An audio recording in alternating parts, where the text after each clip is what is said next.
stupid thing. We're live. Are we live? We're live. We're live. Hello, peoples.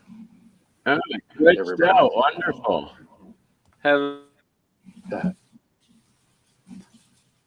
All right, that was a cracking start. Yeah, I think you got too many feeds going there, Bernie. I think it's causing a little bit of lag in your internet connection there. Too much bandwidth. Too much bandwidth. Too much bandwidth. All right, welcome everyone. We're back for another jump into tech, free energy, all that kind of stuff. We've got Bernie here. We've got Mike here, and Mike has had some breakthroughs that we're going to be discussing, talking about, and doing, looking at. So, yeah. Yeah, trying to wrap my mind around this whole thing has been like a crash course in brain surgery. You guys take it away with the other story. Hang on, what are you saying, Bernie? Oh, is he? I'm going to let you guys take it away and mute out and get it running off my other computer. Cool.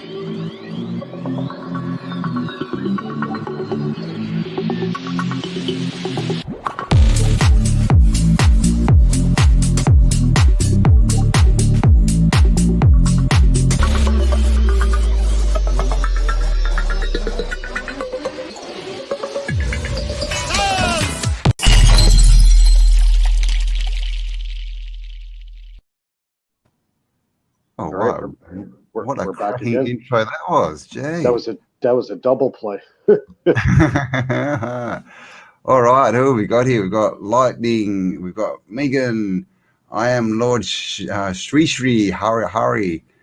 Okay, why have you got such long names? Anti-Descendant Eloquent Collective, James, Doc, Hanab, Scott, Benjamin, Gilgamesh, hello, welcome.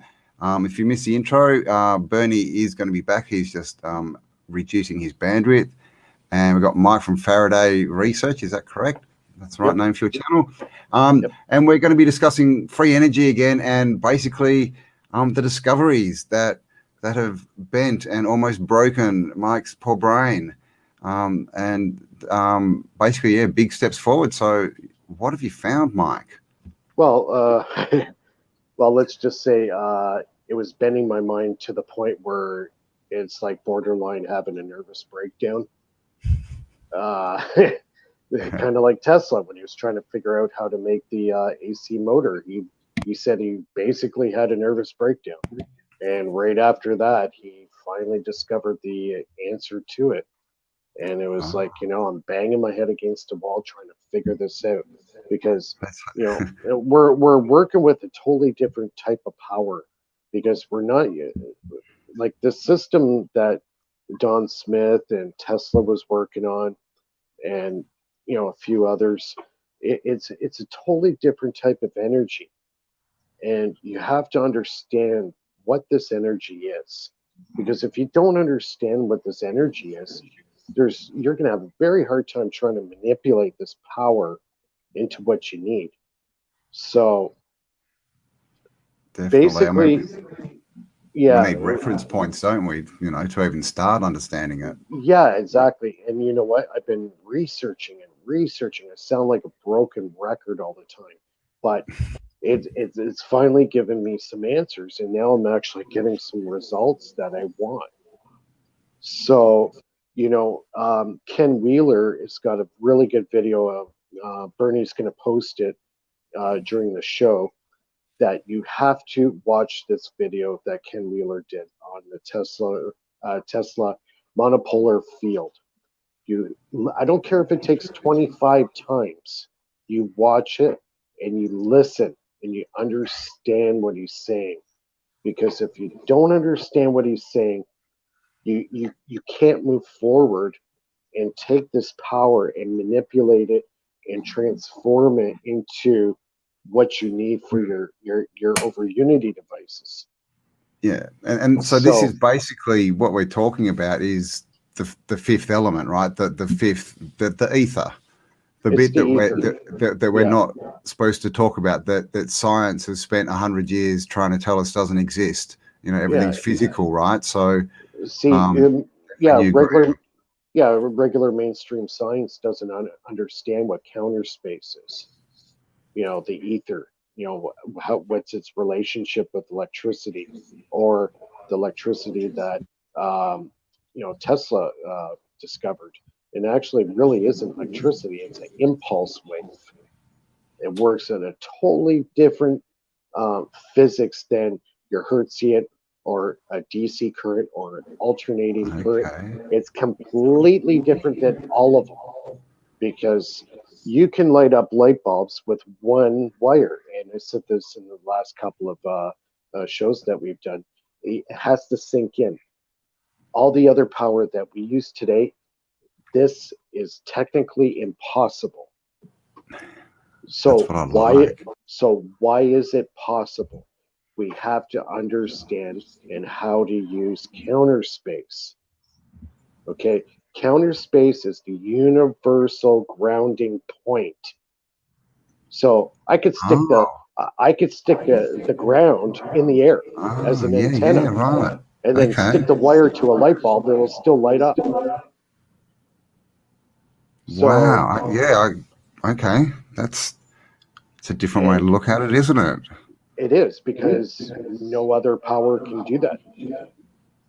So, do you need a certain type of circuit, or is it the spark gap? How do you actually connect to the ether as a way that you can actually draw? Well, counter basically, space, it goes back to the Tesla coil. The Tesla coil, everybody used it as a circus act, making lightning bolts from it, but people did not understand what the Tesla coil was.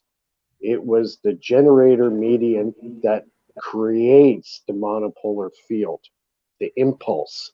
It's an impulse. It's not a waveform. It's not a square wave. It's none of that. It's a pulse.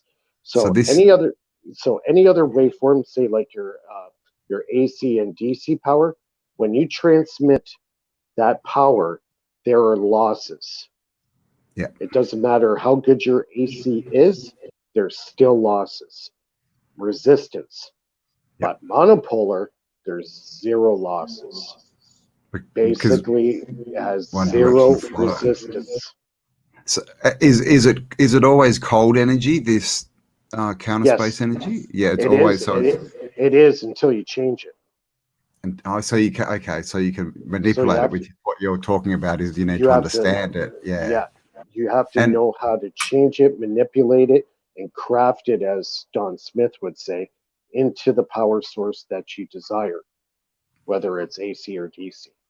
So is this like a step up from the rodent coil? Because the rodent coil obviously has the two that we normally have, but it has a third, which I think is doing the same thing, right? Connecting to counter space. Well, it is, but the big difference with the rodent coil is because it's in a toroidal, that electromagnetic field that it's creating, it's confined to itself because there's no ending and no beginning to it. It's round. Yeah, right? yeah. Where the Tesla coil is open on both ends, so that field can shoot out the side. And I'm going to demonstrate that to you in a few minutes, where this monopolar field literally shoots out like a laser beam out the top of the Tesla coil. Wow. So what this sounds like the Tesla coil is more of a doorway, if you want, to a specific place, whereas the it's a scalar laser rodent coil, the Taurus, and then the Tesla is more of a connection to the ether, right? Yeah, it's actually almost like a scalar laser gun. These Tesla's writings, he says the monopolar static impulse is 10 times more accurate than your most accurate laser. So this is what the basis of what he was using for his super weapon, the weapon to end all wars, was basically using this type of impulse. So he devised a way where he could use this impulse to actually carry particles, hyper accelerate them to the point where they can be lethal. And that was the basis of that super weapon he was using. Yeah. Wow. So Oh, yeah, gosh. it's a totally different power source. It's completely different. But the biggest thing, and I was banging my head against the wall for the last few months, trying to figure out what it is and how to change it and how to make it useful. Like for communications, this thing is incredible. It'll Like be instant, right? instantaneous propagation, instantaneous. There are no losses. Wow. The second you send that signal, it's already been received on the other end. So that means it exceeds C. So there goes your Einstein theory right out the freaking window. Imagine having real-time video on Mars. You could do it with this. Use it as a radio Anyway, yeah. telecommunications device. Does someone have a YouTube on? Did it start? The echo start after I rejoined? Yeah, it started, but it's gone now. I can't hear her. I heard it in the beginning for a few minutes, but I think maybe your one of your volumes might have been overmodulated. Yeah. Oh gosh, now I've lost it. Where are we? You still there? Sorry. You still there? I'm still here. I've just lost the screen. Oh, there it is. Oh, yeah. Now I can see you again. I don't have lots of tabs open. Yeah, you really have to listen to Ken Wheeler. Listen to Ken Wheeler and try to understand what he's talking about. The Tesla monopolar scalar fields. You have to understand that, because until you understand what he's talking about, and sometimes it gets a little bit technical.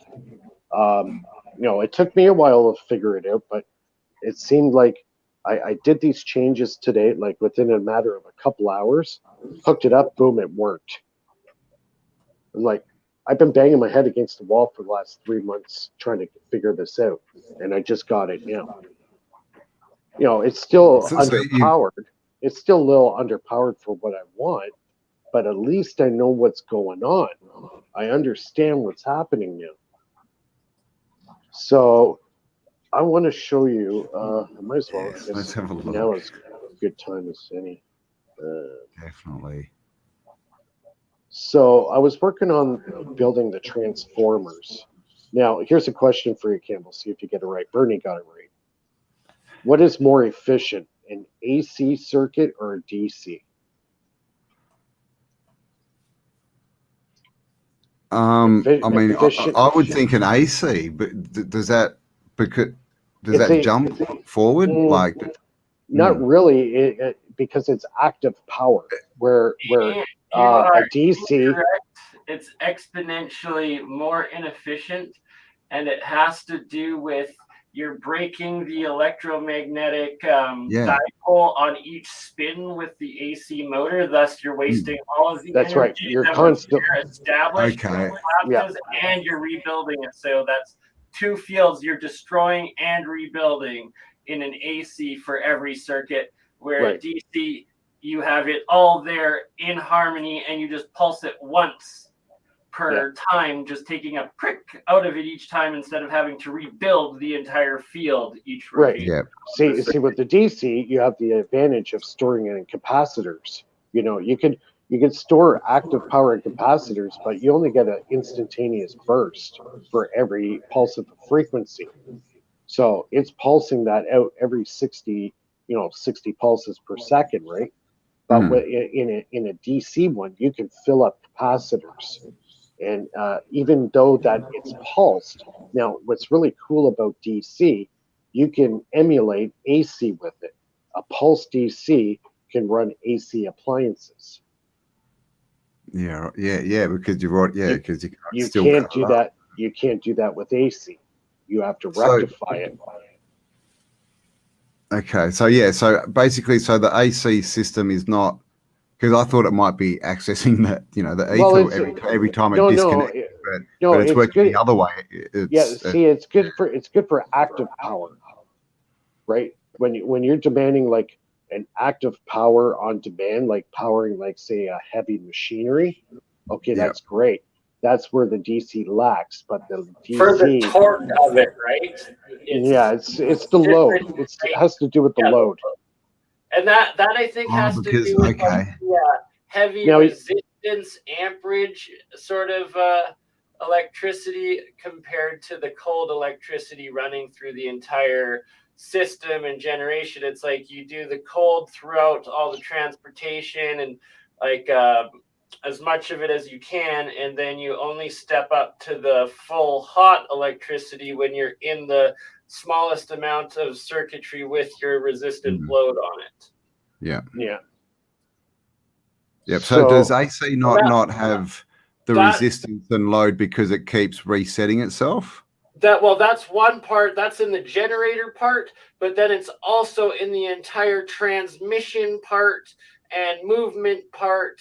So it's like just the way our electrical systems and circuits and everything is designed, we're losing like 99% of like the oil or like the whatever we're coal or nuclear or anything. It's like 99% of what's being generated didn't need to be generated, is just going to waste in burn off in the resistance through it's like resistance, and that you're putting the full energy spectrum of this electricity, the amp and the volt, the hot and the cold and everything in between through the entire circuits, as opposed to just a small in harmony but tight together cold frequency that is the connection through it all, and then step it up once you get to the circuit with the load or the resistance or whatnot where you're going to use it.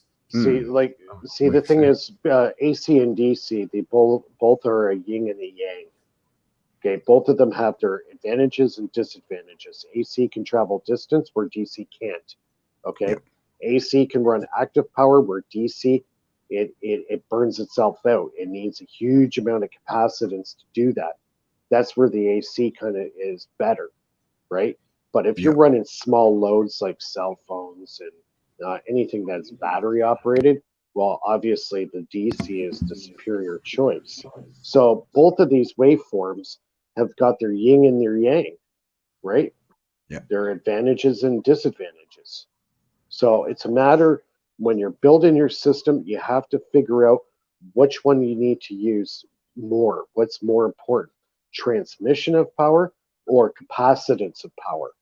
If you need to use something that you need to store power with, obviously the DC is going to be your choice. But you can use an AC power source to achieve it. And this is where this system comes in, where you can change that. But because I'm using a monopolar type of energy source, it kind of changes the game altogether. You know, like I'm learning this and, you know, banging my head against the wall for the last 3 months, trying to understand what I have to do to make it work. So tonight, within a couple of hours, and kind of had, you know, a eureka moment this week where I kind of figured out what I had to do. It's actually working. So first, what I did was I wanted to buy another core. So this is the new one that I bought. It's actually supposed to be flipped around, but I wanted the primary and the secondary closer together so I can get that. You've just got two magnets on each side with the Well, it's a ferrite core. This one's a ferrite core, and I got 50 churns on the primary and 100 on the secondary. All right, so this one's actually stepping it up, right? Now Now I could turn it around and make it step down. Now because I'm still playing with the values and the amount of power that I'm playing with, I want to get something that's running stable. So it seems like I was lacking on the amperage of the amount of power coming off the Don Smith setup. So what I figured, okay, if I'm going to get more active power going, I have to step it up, believe it or not. But before I do that, I had to redesign the main coil. Remember the coil I had before with the magnet wire?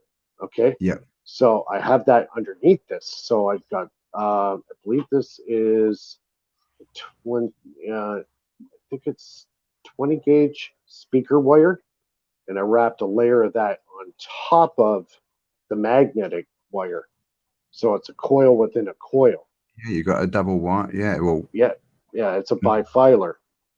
It's a and bifilar. there's no insulator in between them, Nope. or that's Nope. is The that only why I got insulation on it? The I got speaker wire. Yeah, insulation. okay. Yeah, It's on the got the speaker plastic wire. on it. Okay. Yeah, Yeah. and plus the coating of the 26 gauge magnetic wire is also coated as well. So Okay. it's got insulation on both. So there's a field being created.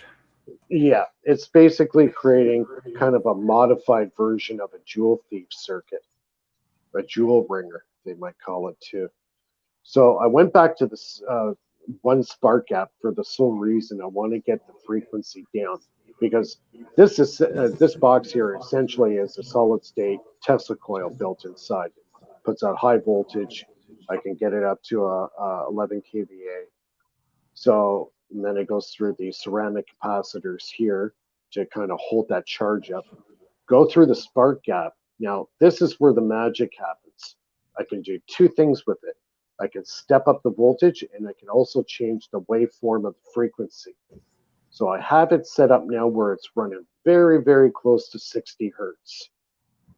Okay. And then from there, it goes into the very small magnetic wire here on the inside. That radiates the flux to the secondary on the outside here, comes out the ends, and goes to the full wave bridge rectifier. I got it hooked up there.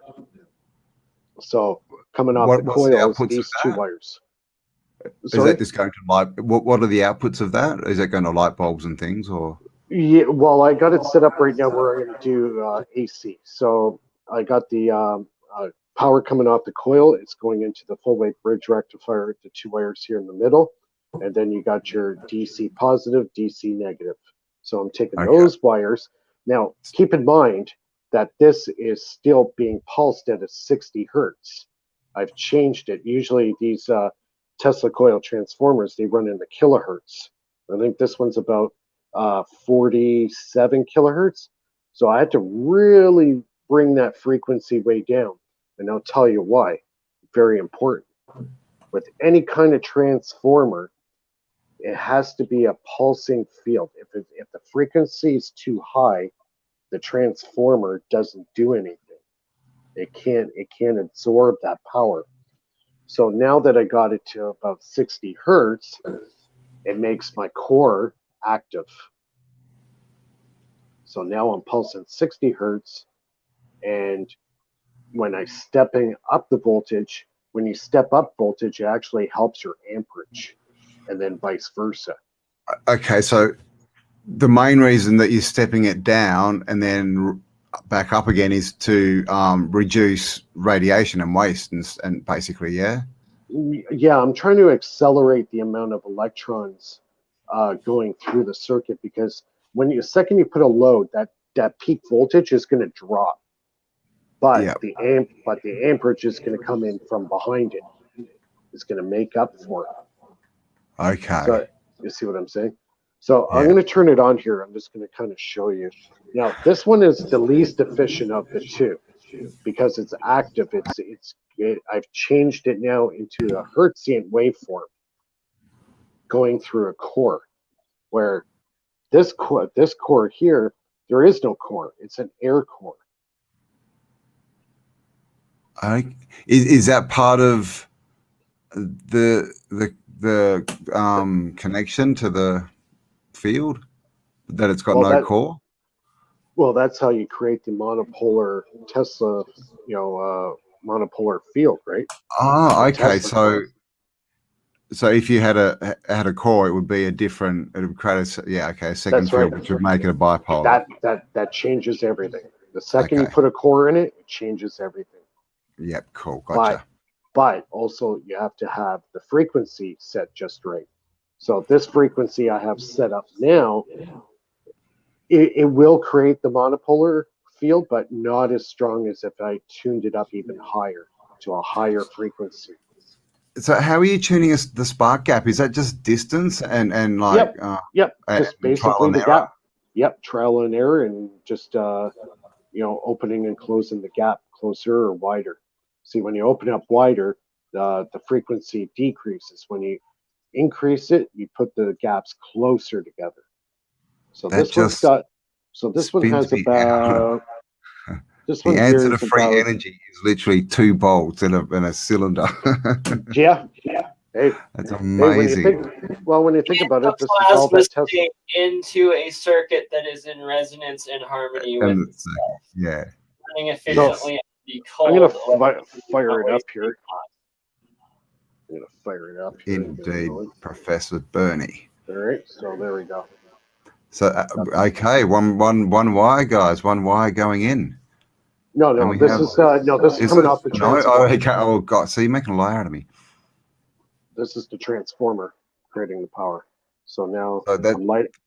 So right now, the way I have it set up, it's running 130% over unity.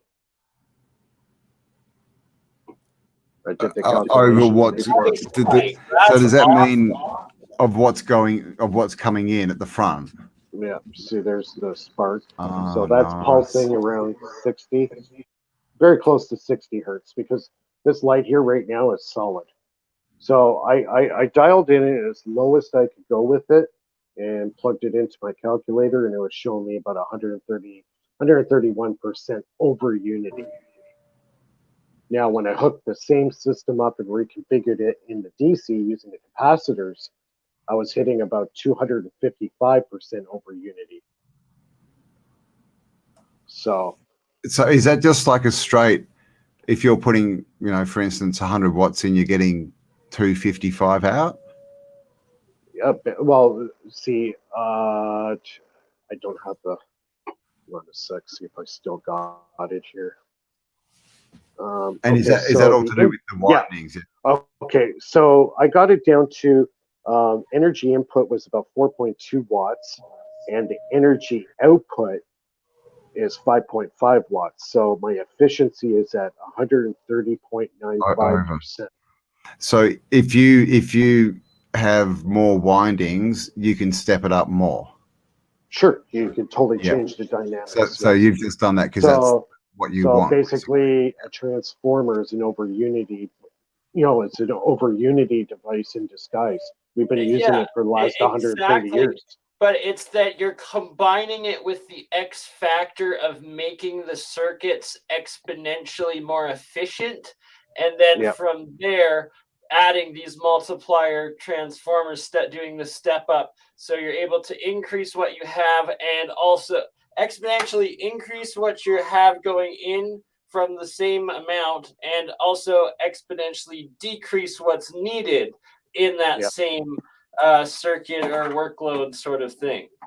And it's a combination of these, and then also from the two dual spark gaps that are bringing in radiant energy from like heat, from light, sound, energy waves that are then converting it, like pumping it, pulsing it into the resonant circuit that is that cold electrical Joule thief circuit that your load is on.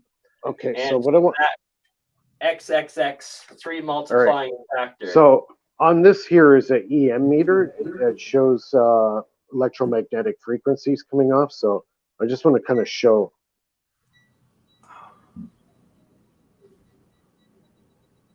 So this is coming off the transformer. All right, now watch. I'm going to go on the top. Was that nothing? Yeah.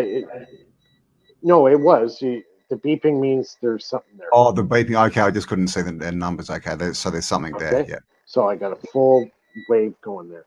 Now this is where the monopolar comes in. Watch this. Okay, I'm holding it on its right axis.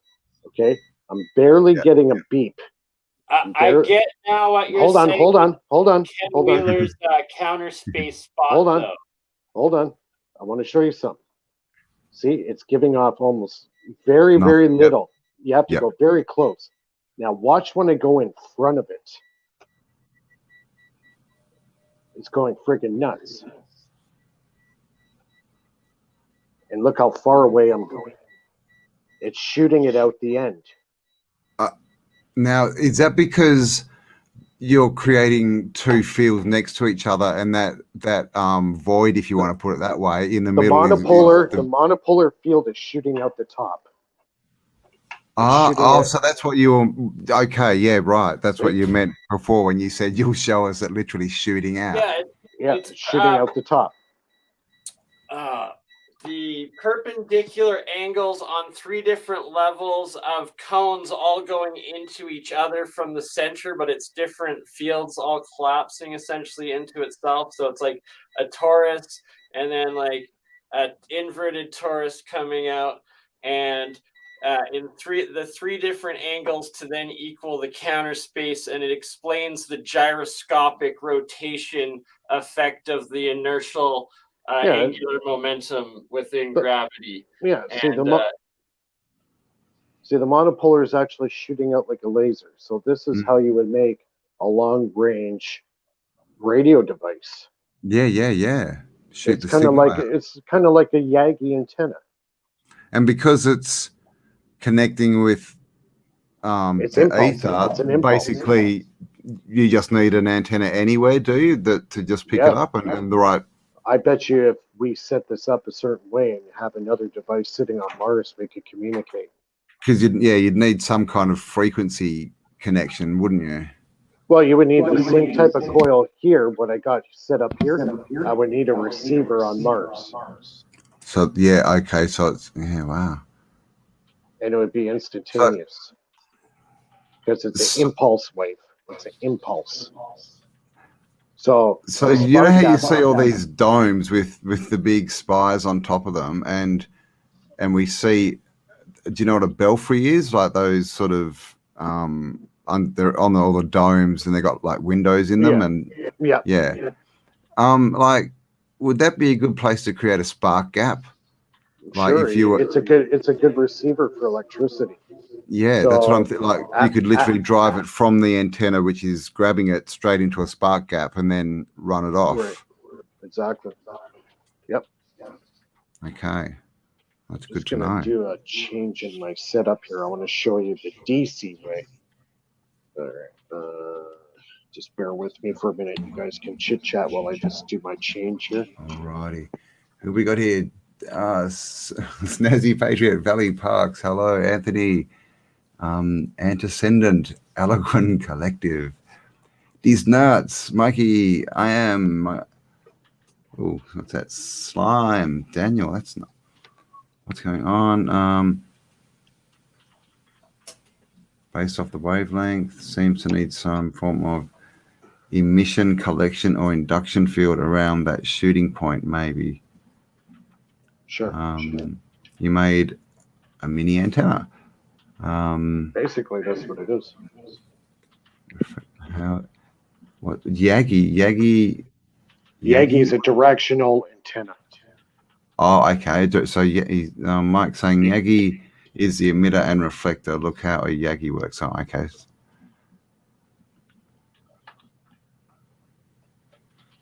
Hello, Snaz Patriot from Vermont. Vortex, yes. So basically, I mean, this is, most people watching this have looked into Tartaria and all the domes and the spires and the belfries and all this kind of thing. And obviously, we've talked about it too and how that could be a big circuit. And of course, looking at that kind of setup doesn't work with our current perspective, shall we say, paradigm. What we're told is real. But this, connecting it to the ether could literally, that is the connection of free energy, right? That, like, because we've got photo, like we know that during the wars and beforehand, they were going through ripping heaps of stuff out of these buildings or machines, right? So if they ripped out all the spark gap generators, then they'd just be turning them all off, wouldn't they? Yeah, you just extract the power as long as you got some way of storing the power. Storing it. So what about salt water? Can you make large scale salt water battery type things? Yep. And Baghdad battery. Baghdad, yeah. So on a large scale, would something like a star fort, which of course the military call batteries, That's what we call the macro battery. Yeah. And is that to do with circulating the water in a pre-designated pattern, like a holding pattern almost? As long as you stir it up, it will initiate the ions exchange. So it can just be a sitting body of water as long as there's salt in there. Salt you can pump in what's the word? Well, the Germans apparently had, back in the Second World War, the Germans had this mercury battery, and John Bandini was actually got a hold of one of these batteries, and apparently he said when he got it, the battery was dead, but it had this hand crank on it, and the second you crank the the wheel on the battery came back to life again. So okay. Could you start one of these systems with resonance, something like a tuned bell, say? Yep. It has to be the right frequency. As long as they're in tune with each other, transfer of power is possible. Yes. Okay. And that's the same thing with the monopolar. As long as they're in tune with each other, both coils are in tune with each other. Same resonance. It's like ringing the bell. Ring one, the other one's going to ring. It's like the tuning forks. And I still believe that these transformers work on that same principle. Okay, I'm going to show you the next little demo here. So I'm going to start this up. Okay, so I got it, and I got the capacitor bank hooked up to it, so I'm charging the capacitors.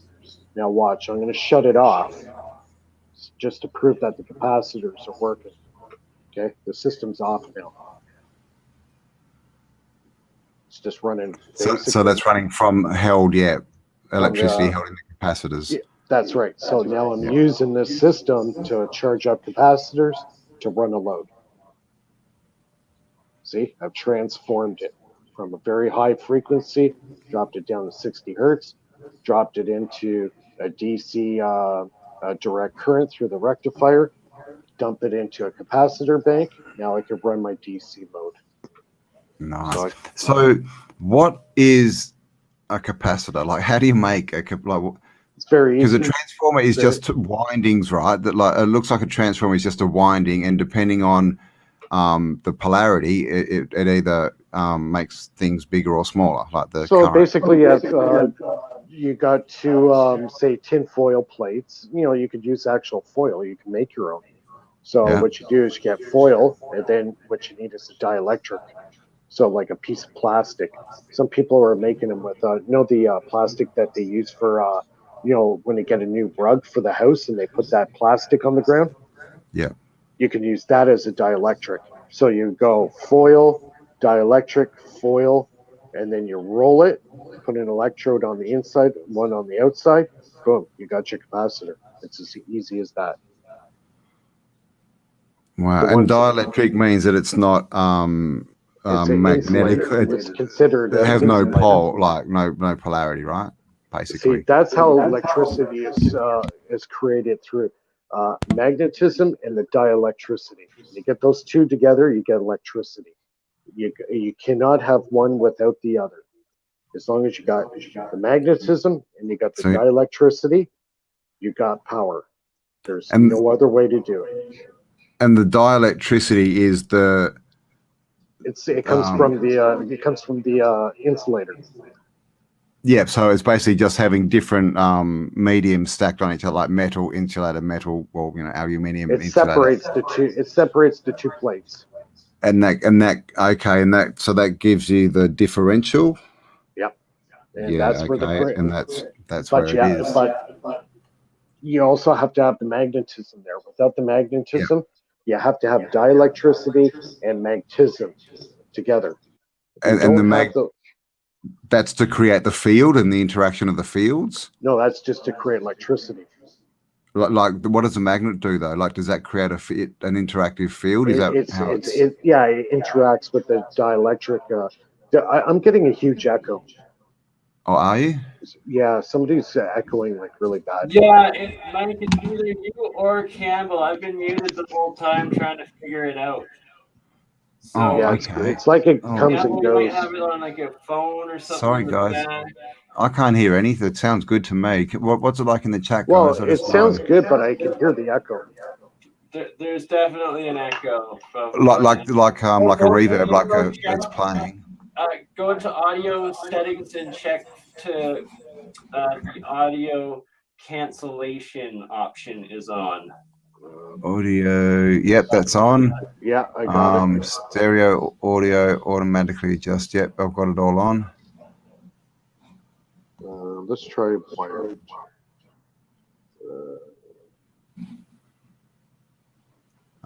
All these weird fires are hence Can you guys hear hence the cathedrals. Can you hear me? Yes, I can hear you. Okay. Yeah, I'm still hearing the echo. It sounds like it's on Bernie's side. Like somebody's got like speakers or something. It's like somebody's got like speakers on the desk or something, and they're on. If somebody's got like desk speakers, I'll mute myself when you start talking, and we'll see if it goes away and see if it's me. All right, is it? Yeah, it's Campbell. Yeah, it's on you, Campbell. That's not fair. It might have to do with the lag between you being in Australia and then both of our. That probably could be it. I'll keep myself on mute until I've got something to say. And this is how we. So as you can see, this bulb is still lit. Which could be pretty bloody often. So yeah, hang on to your hats. See that, everybody? The light's still on. I haven't turned it on. It's off. This whole time we've been talking, it's just starting to go out now. That's how much this little bank of capacity.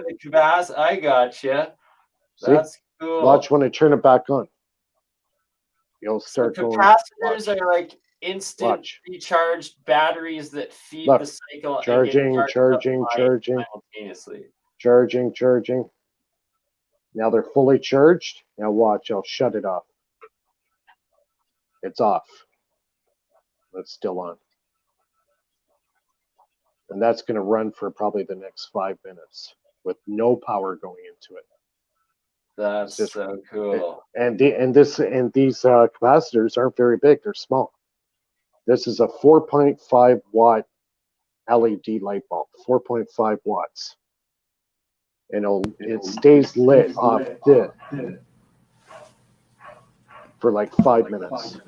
So capacitors are literally batteries. Yep, solid state batteries, but they don't have the capacitance of a battery. You know, if you get the super caps, then you can get into the farads, which can deliver a lot of amperage very, very fast, but they still lack in capacitance compared to a battery. A battery will always have more capacitance than a capacitor.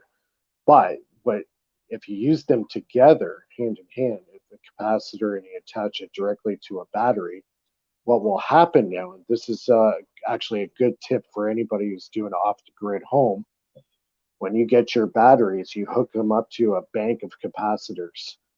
And that bank of capacitors goes into your inverter. And the reason for it is this: when you're pulling a load off your inverter, it's going to demand up to about 12 amps. Now, if you pull that off a battery, 12 amps off a battery, that battery is going to have a very short life.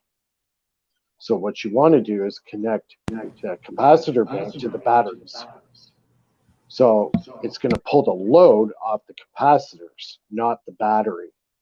And this will save your batteries big time. You'll make your battery last probably twice as long. And you can literally just make them. What's that? Capacitors, just. Well, I would get the super caps. I would get something that's, a good super cap bank. They could run about, they could range anywhere from $200 to $1,000, depending what you want. We need to get John Hutchinson on to complete the cycle with his crystal battery capacitor devices. See, guys, it's still running. pulp's still on, and I've shut it off. Crazy. Still going. So here, I'll turn it on again. You can see it again. Just watch it get brighter as it gets charged.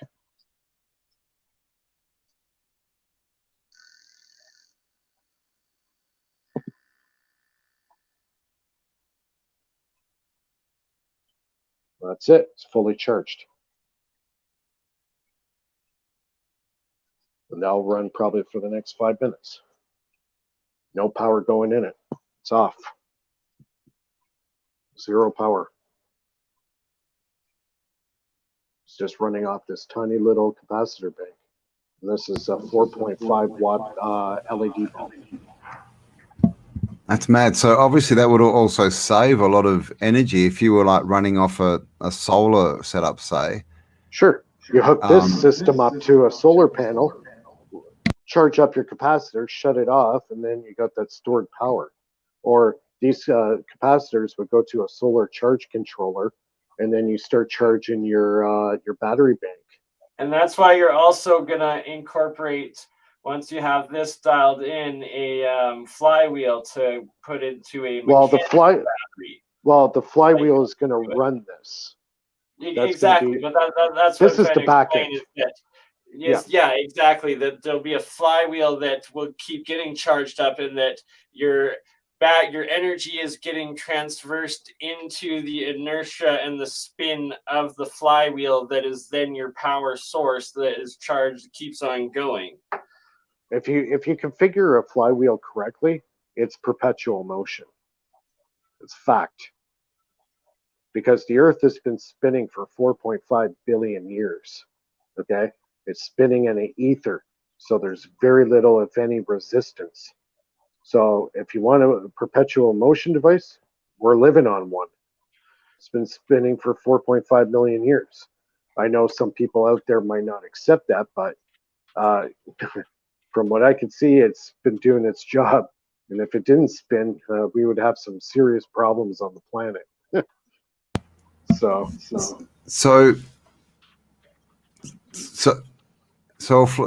if it's just correctly weighted, is that what you're saying? It will just right. And obviously, if there's no loss in friction, through the mechanism, like so, if you floated it in mercury, say, and then spun it, then it should just basically keep spinning forever. No, you're still going to have a bit of resistance there. You want to spin it in a vacuum. If you spin it in a vacuum, that's where it's most efficient. But you're still going to have some mechanical losses due to slight wobbles. The bearings might be a little bit off. There's going to be mechanical imperfections.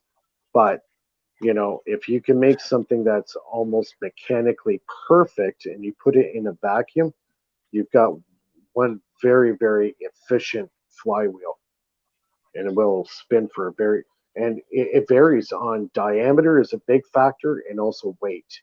So it's a balancing act between the weight and the diameter. Now, so this obviously ties into Ed Leeds-Scallon and his work.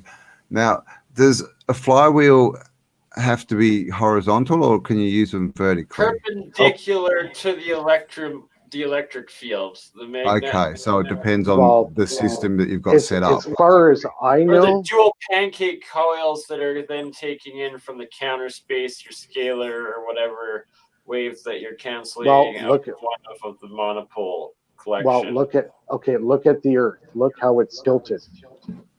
Okay, learn from nature. The Earth's axis is slightly tilted to the right or left, or how you want to look at it. It's tilted on its axis, and it's like that for a reason. It's because that's the most efficient way of spinning, and also has to do with the magnetic poles that are pulling it towards the sun. That's why we have our winter and summer. In the winter time, our equator is not the equator. The North Pole is facing away from the sun, and then in the summertime, the North Pole is tilted towards the sun. Now, the effects of it in the southern hemisphere, below the equator, where Campbell lives, you don't get snow unless you're in the mountains, right? high elevation. That's correct. Yes. That's right. And my wife's from the Philippines. They don't get winter either. So, you know, you have to learn from nature. That's what Tesla was talking about right from the very beginning. And I'm using this flywheel. I've seen some people use it and utilize it in a way that, yeah, perpetual motion is definitely possible. Now, you know, they had that meeting back in 1916, 1917, where Tesla and all these great engineers got together and they said, you know, it's possible to make a rotating mechanical device that produces electricity with no prime mover.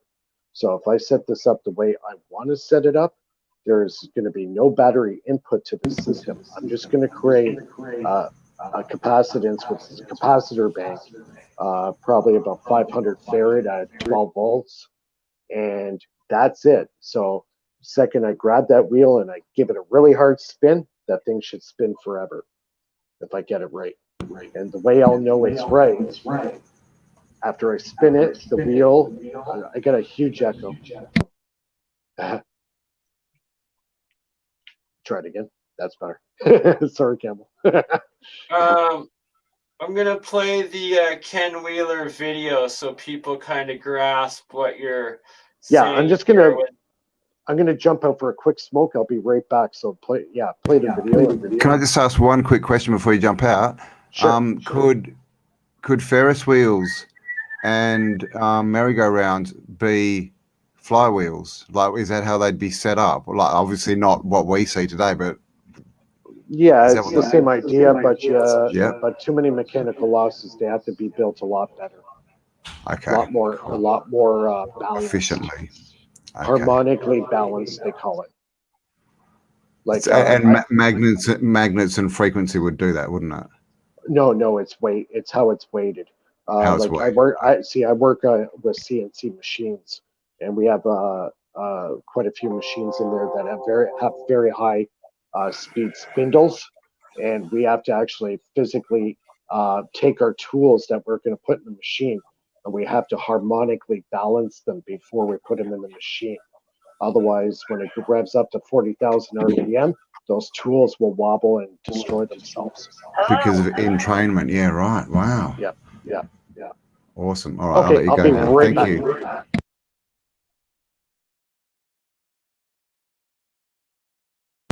And we are go when you're ready, Bernie.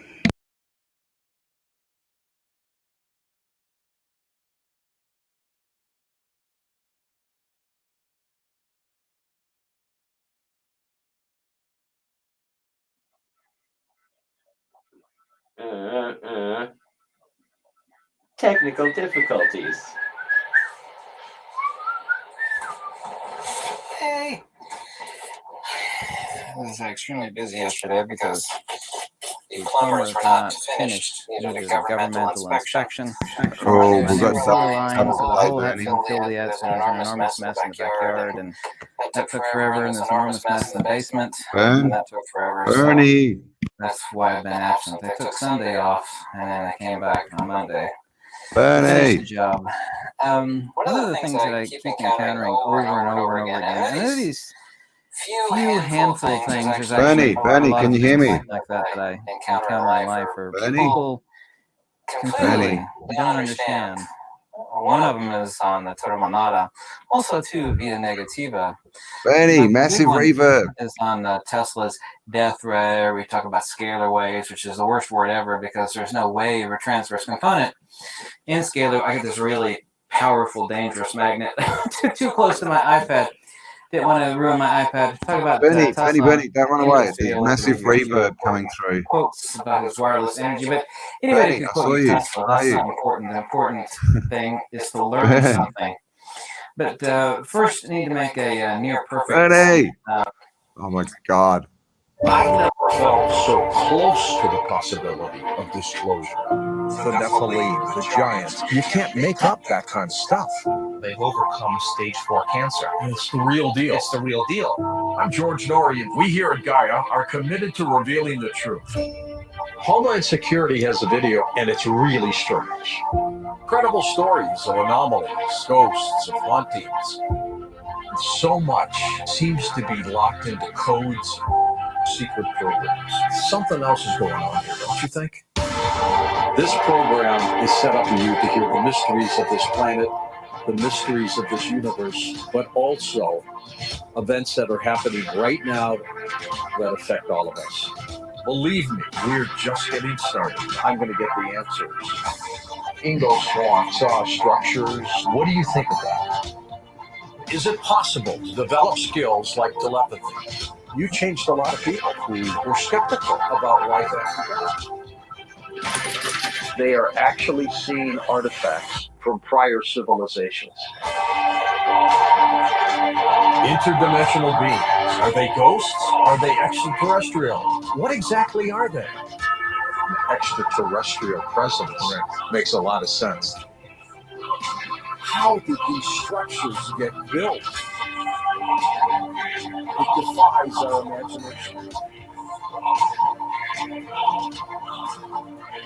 This could be one of the world's biggest breakthroughs in the study of the supernatural, science, physics, all of this.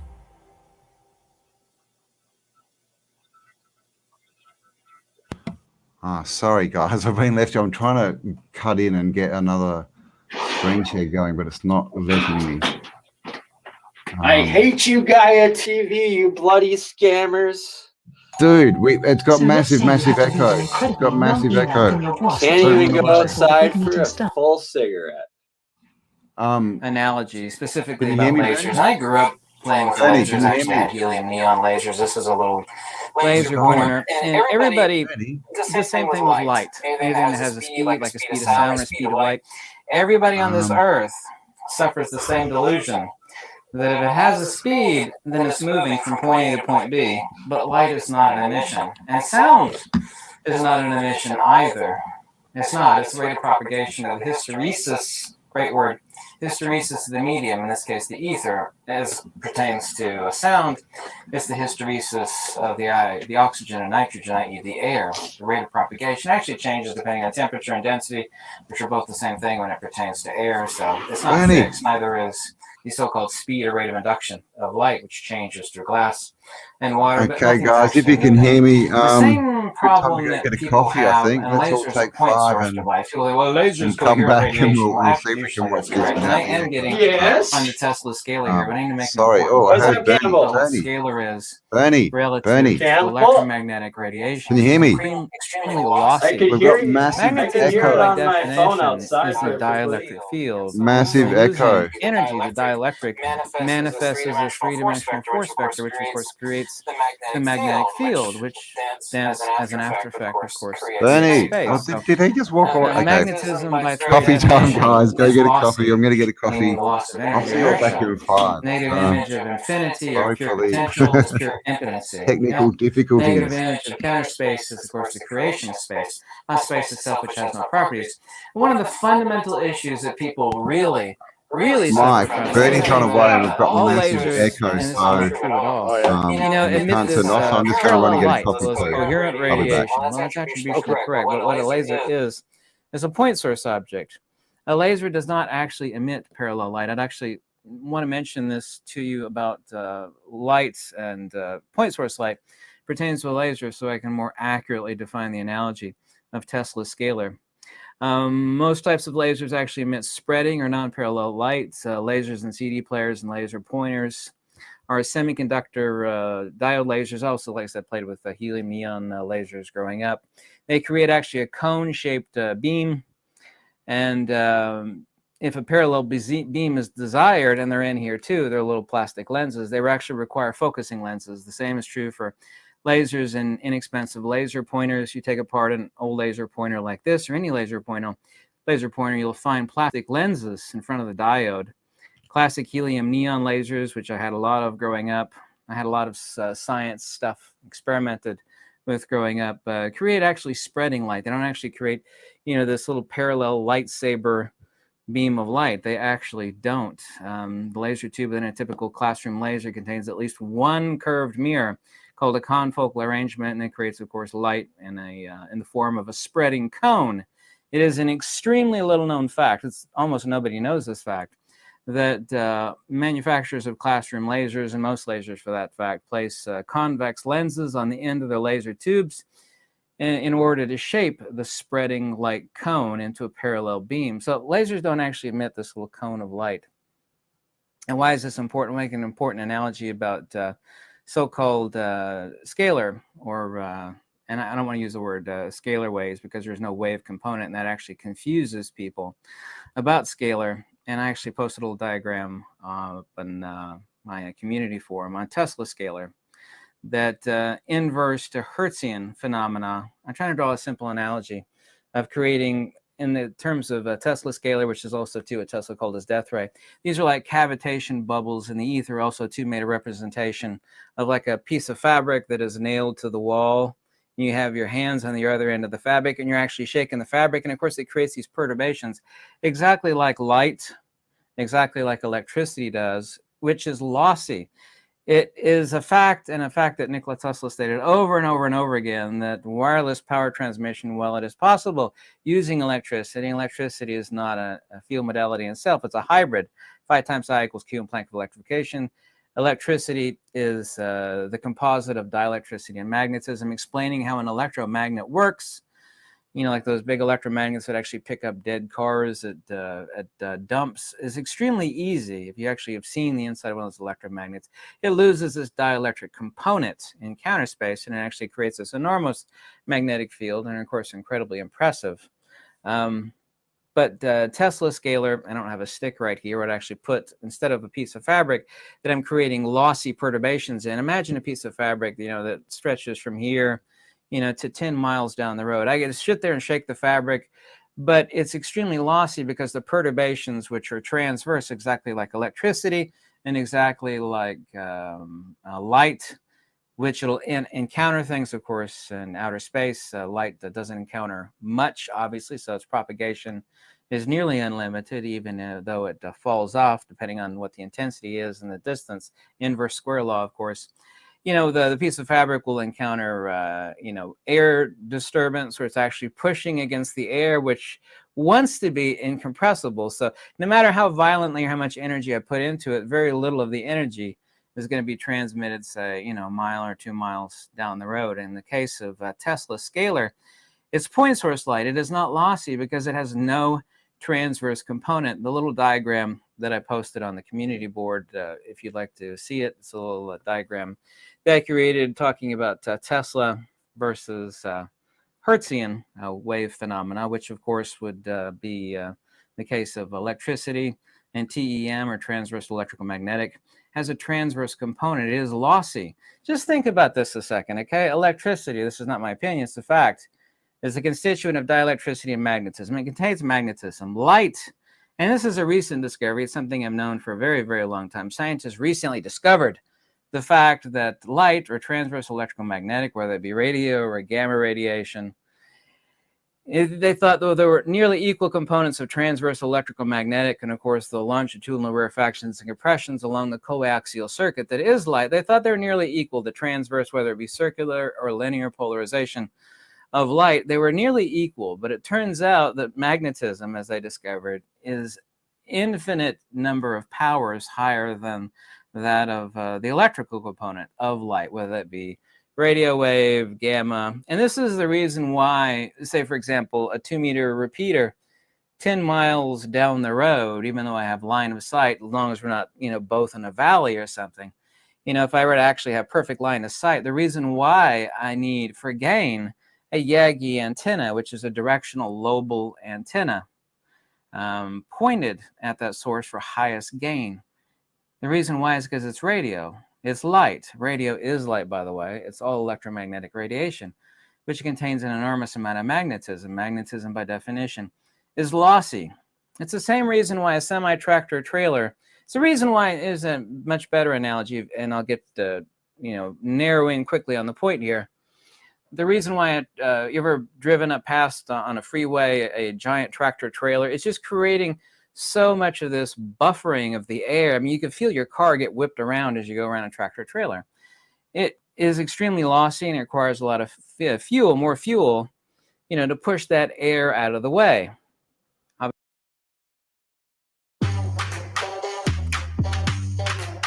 Welcome to the Amazon Fulfillment Center tour. We're really excited to be showing you around.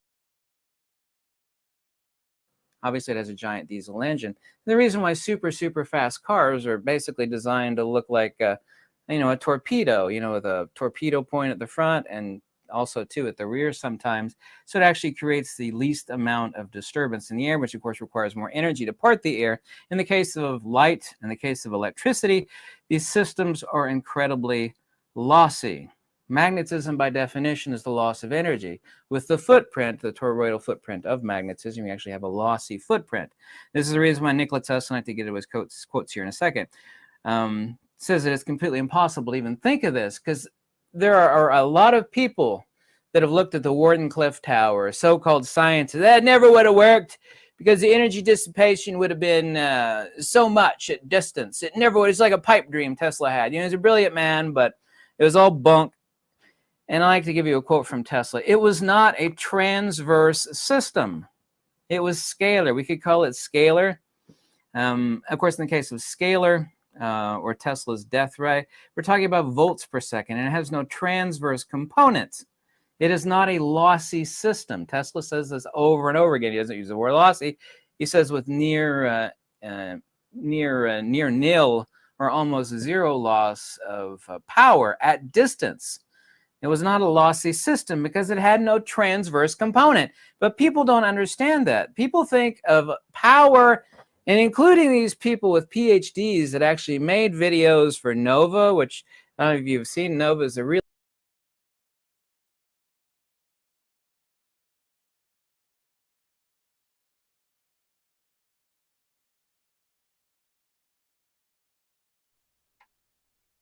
Sorry, I'm here.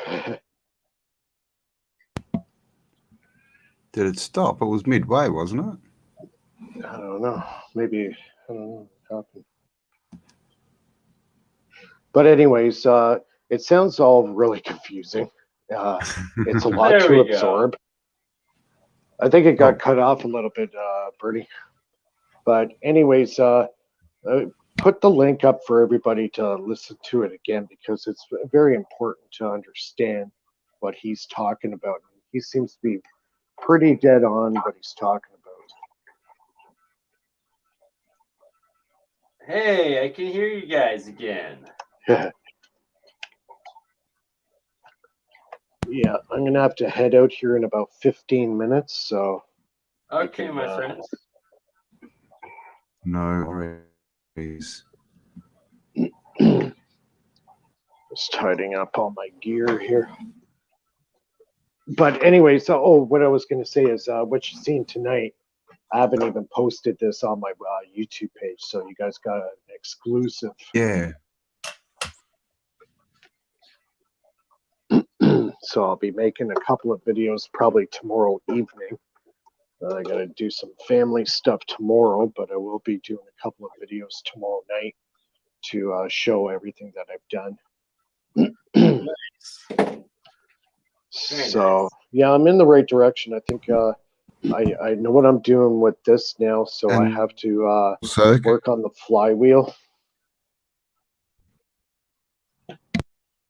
So I've been trying to come up with some ideas for the flywheel, how I'm going to do it, what I'm going to use. I got so many things going through my head as far as that. It takes a while to figure out exactly how you're going to do it, right? Like I said, making the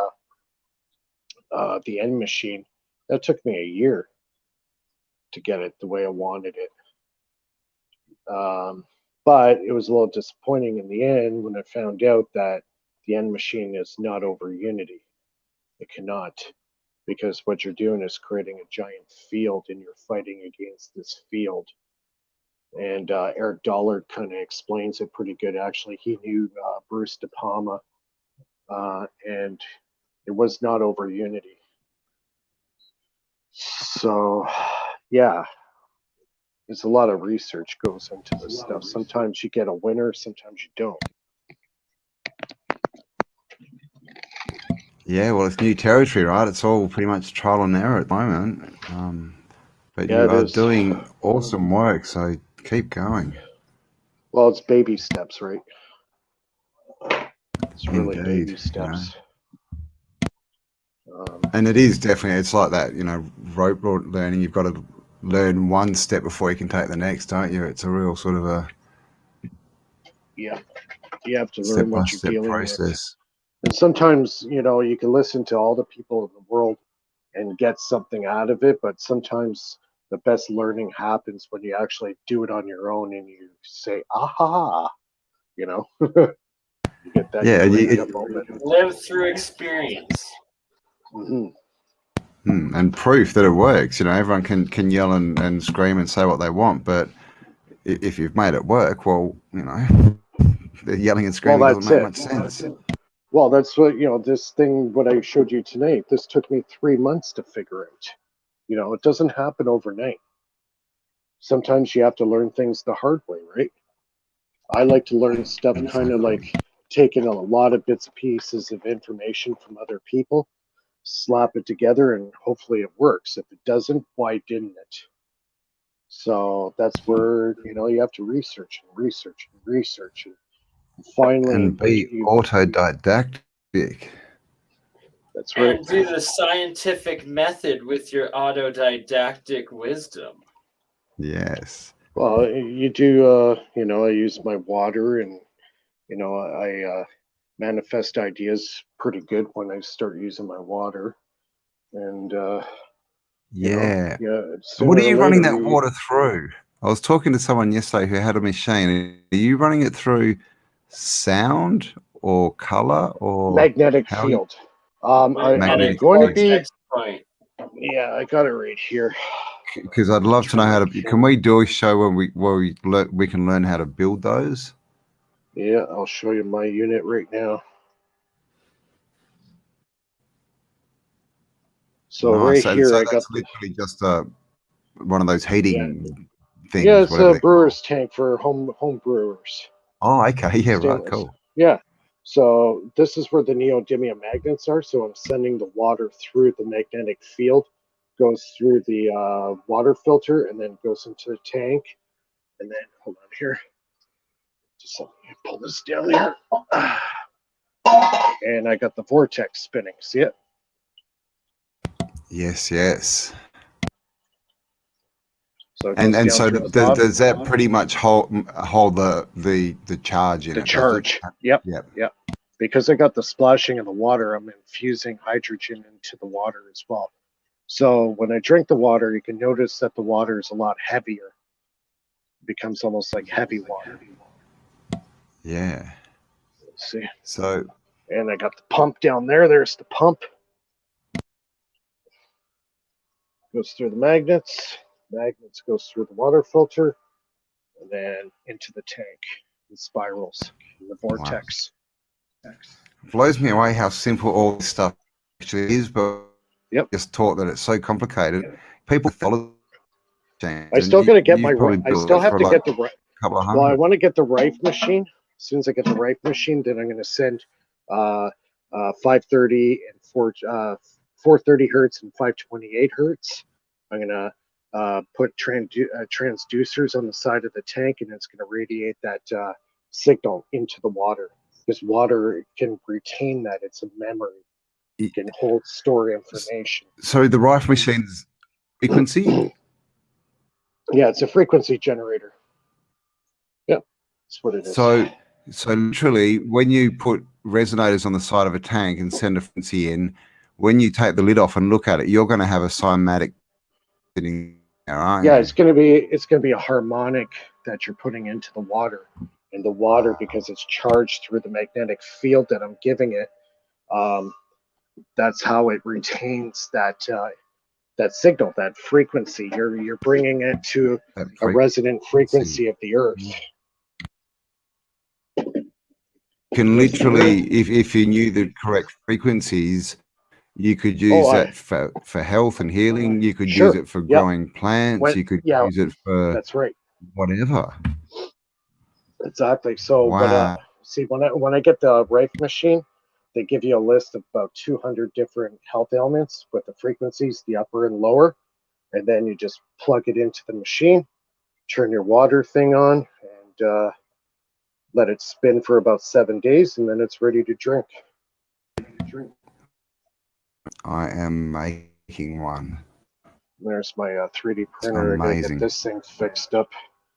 It kind of got beat up a little bit when we moved, so I kind of have to get this thing back in shape again so I can start making the parts for the flywheel. But yeah, that's my water machine. Okay, cool. And you just get Rife machines. Can you just buy them online? Yeah, the best one out there that I know of is called the Spooky 2. You can look it up online. You can Google search it. Yeah, it's about $100 Canadian. Spooky 2. Yeah. So you can. Oh my God, that's pretty much whatever ails you. Yeah, look it up. It's really cool. The Spooky 2 is probably the better one that's made on the market right now. And it's $100 Canadian. So it'd be like 85, maybe $90 US. Wow, Yeah. that is so cool. Awesome. Yeah, we won't keep you too much longer. Thanks for that. Yeah, a little extra there. Yeah. And we'll definitely go through that in the show, guys. Also, yeah, show you how to make one at home. Simple stuff, really, when you know what you're doing. Yeah, the structured water is pretty easy to make. Awesome. It's pretty easy. I did Bloody that oath. in 2 days. 2 days I had it built. Nice.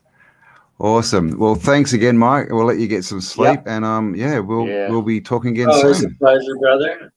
And so we'll just aim for 4 p.m. Eastern 2 Saturdays, so exactly 2 weeks from now, to put together like a 45-hour presentation for APEC. 45 hours? 45 hours. 45 minutes to an hour. I will be doing the 45-hour stream, but you only have to do 45 minutes. I'm just kidding. What was I going to say? I was going to say something. It slipped my mind.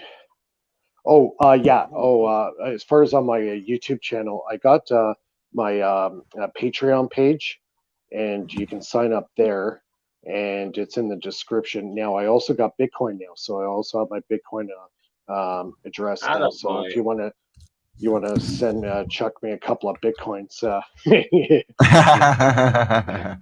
what are they? What, 62,000 each now? Americanos, that is. But definitely, guys, support this work, right? I mean, this literally, like, this is world changing stuff that we're seeing here. This is amazing. So we'll leave the links. What was the name of? And someone asked. It's Mike, guys, who we're talking to. What's the name of your channel, Mike? Faraday Research. Okay, I'll get that and I'll drop that in the link. The link to Mike's YouTube channel should already be in the description. Oh, you've got it there? Cool. Awesome. So there you go, guys. And like he said, he's got heaps of, his experiments that he's built. And this is all real stuff. He's actually making it.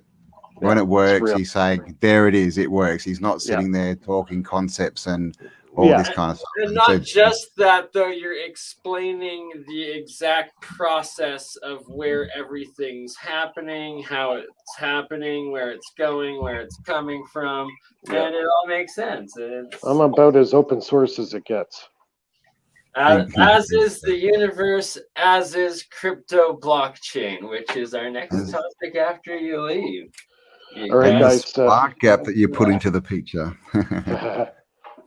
Anyways, thanks guys, again, thanks Mike. a lot. Yeah, thank you. And everybody take care. And Mike, your next project is running a music frequency out of your spark gap so that you're playing, they turn into the plasma. Well, actually, from flame.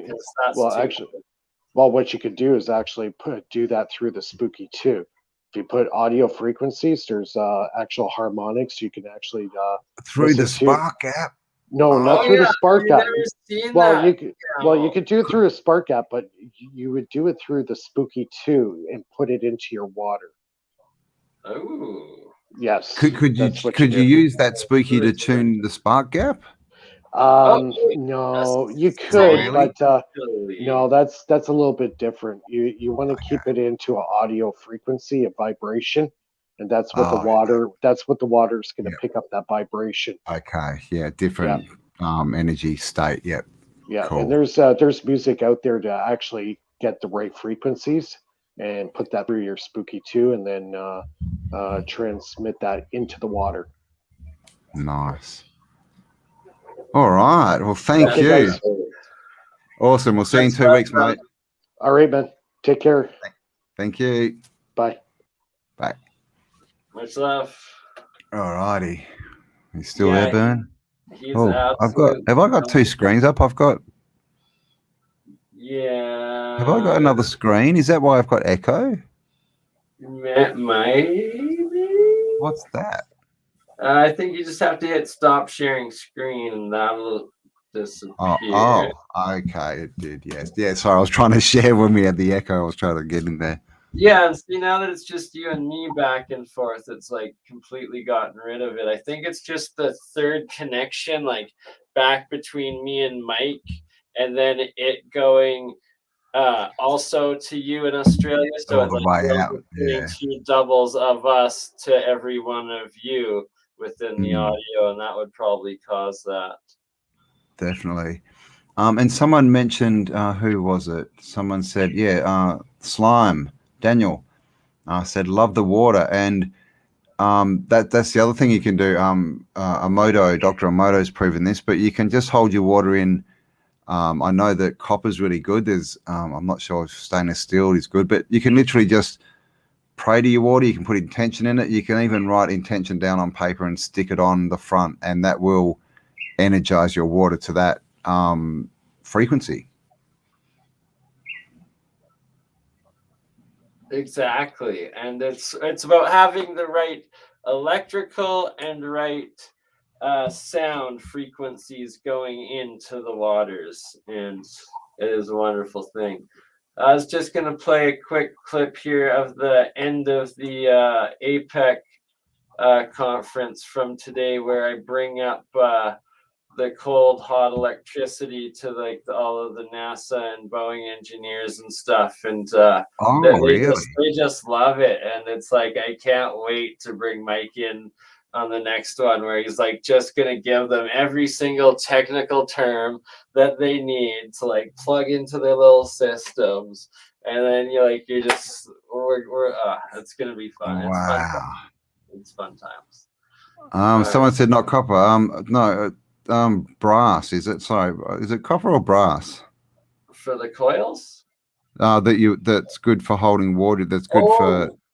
They used to do it with Vedic in the Vedic culture. You don't want it to oxidize in the like standing metal. Like you want the plasma coppers, the plasma golds and silvers, but you don't want it sitting and then it causing oxidization, which is then causing the particles to go from their single atom plasma state into like the particle plasmoids that then like tear your flesh and accumulate and give you the heavy metal poisoning, as opposed to the superconducting plasma charge that interacts with energizing your cells when it's pure plasma.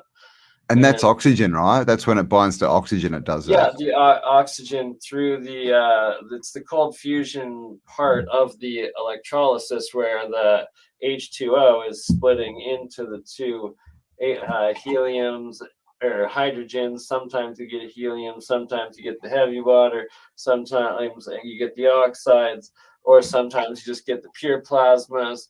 And then it's like I've got old recordings of like high def quick cameras and stuff of certain experiments of mine, of like all sorts of different like things just like shooting out each way, like whether it's bubbles of gas like just going exponential once it leaves the liquid every time, or like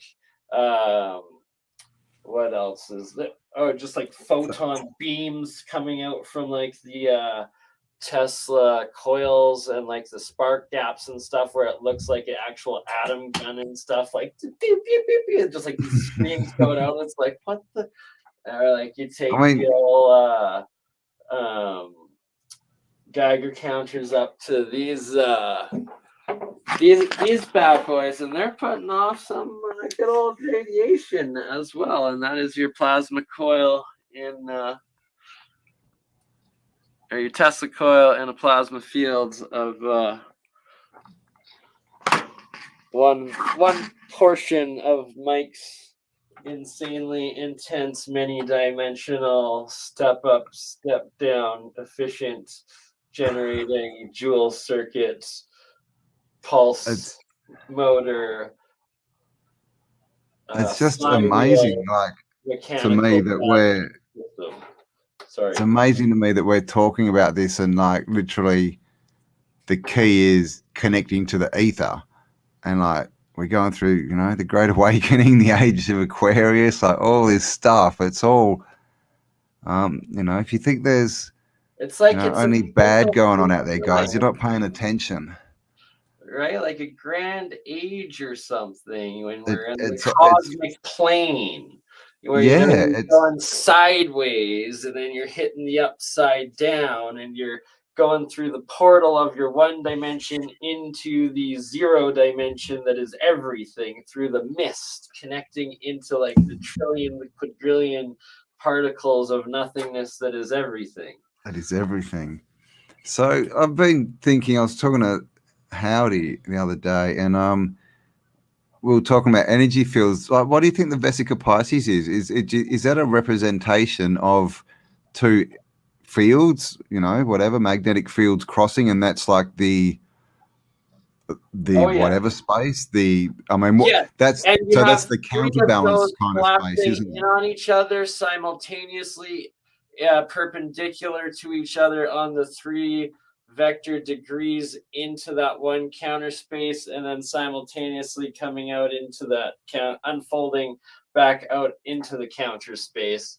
But that's like several higher dimensional, like full mathematical scales of code and geometry and yeah, God, I can imagine consciousness and time and everything that I was going to say, it's almost like creating and collapsing universes instantly, isn't it? Like, you can accidentally smoke some DMT right before the stream, the first time ever doing it in my life, thinking it was some shatter, and then, you know, just be in with source and understand how that universe stream all goes into one fractal geometry of another into itself.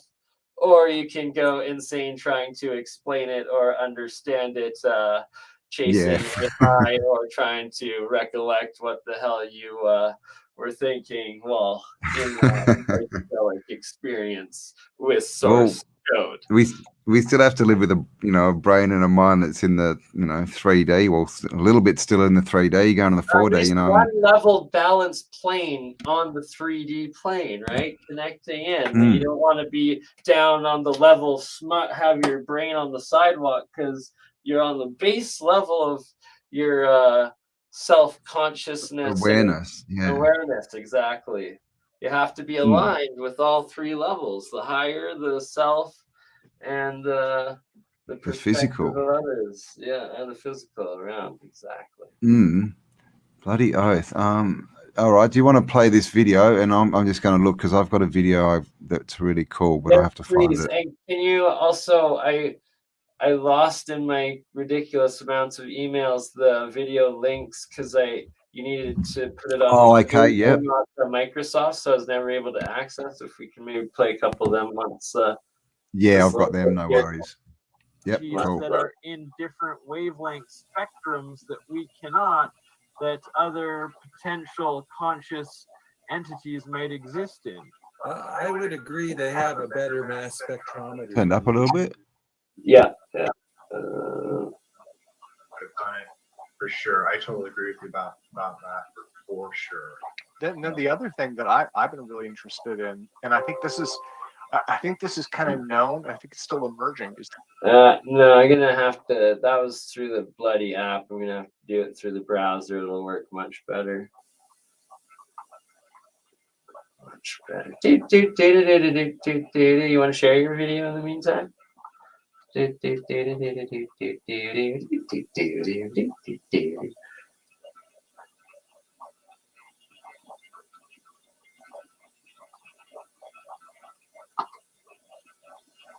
30 seconds.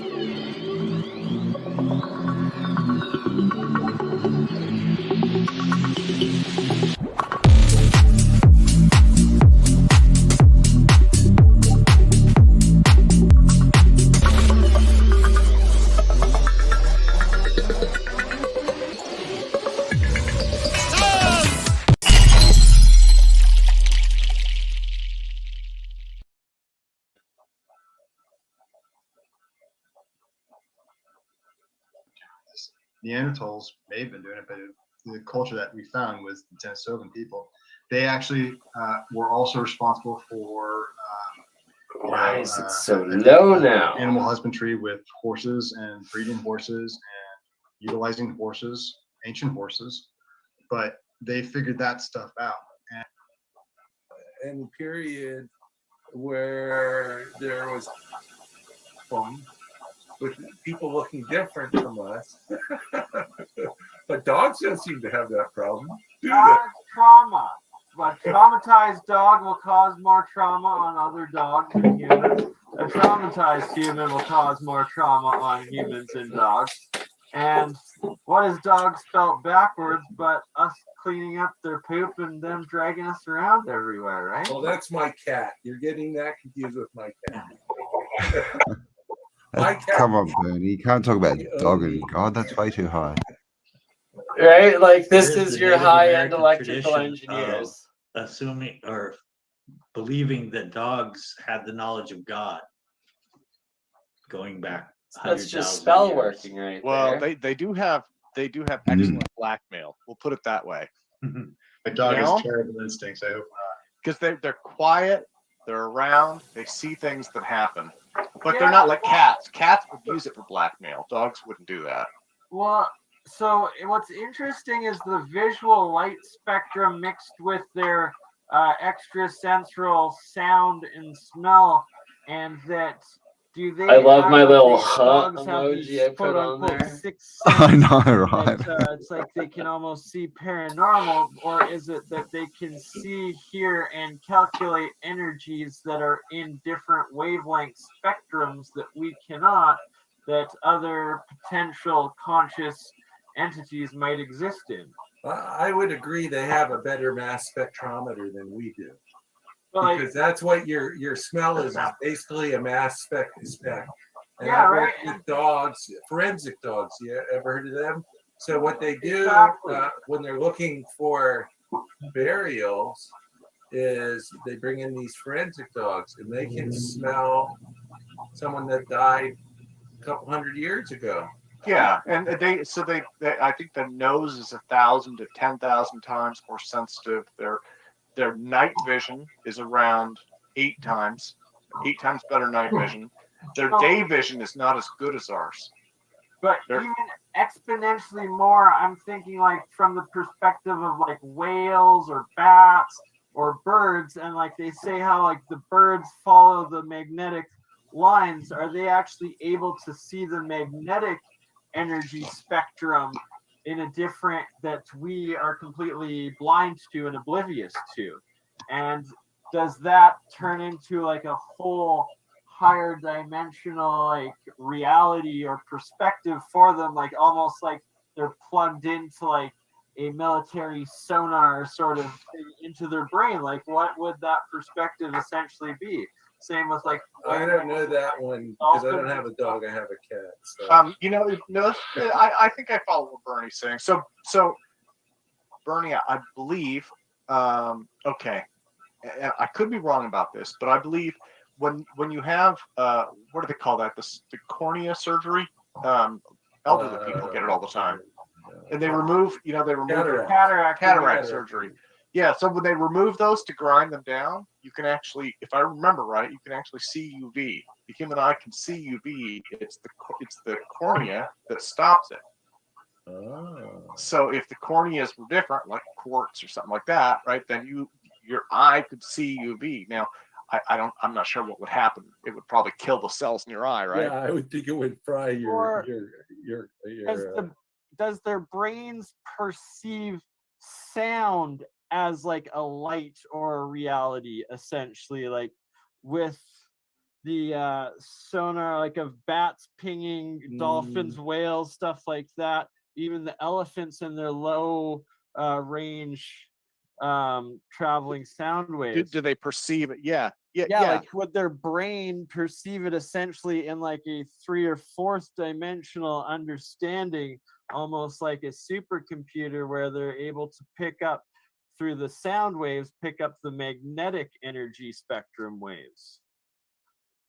No, I don't think they would do magnetic. I think it would be like this is like how how far ahead I am in my understanding that they're still not even connecting sound to magnetism, and it's like, okay, so your bass, your speakers, you're making with the electricity by converting it into the magnetic pulsing of your sound waves, like.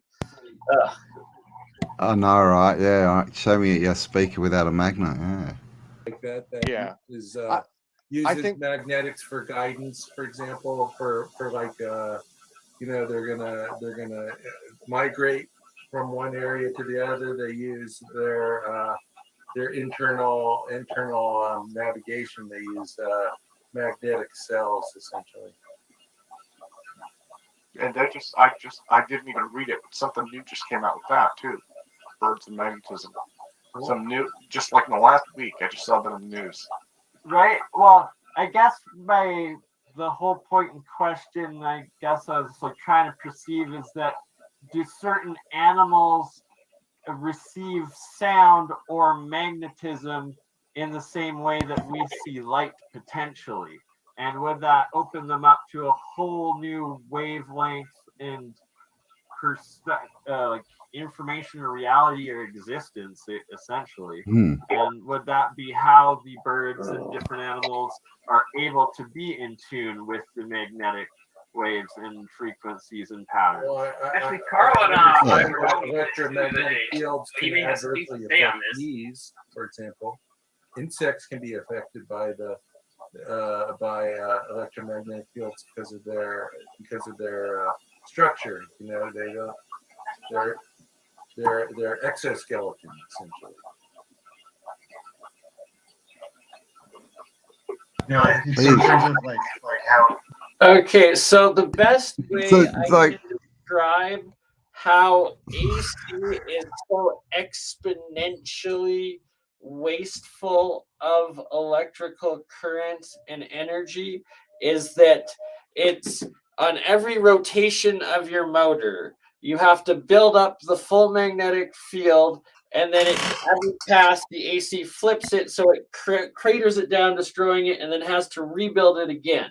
Where the DC, you have it in full tact, never destroying it. So with every pass, you're just pulsing it once and just adding that one little bit without having to destroy and rebuild the entirety of everything again. So it's like you literally need a pinprick for a 30-pound amount of the scalability of what our system in the electrical grid, propulsion generating, transmitting, and then using and storing is right now. It's absolutely insanity. I know they're focusing way too much on how smart they are and the machines they can build rather than what they're losing in the process. And just basic physics, inertia is one of the biggest things. And AC, it's like inertia, go, oh, we have to rebuild it, stop, okay, stop again, do switch each way, as opposed to one-way stream of the DC universal flow that has all the inertia of the universe flowing behind it, instead of like destroying and starting over 3 times over for every one move you're harvesting in the cycle.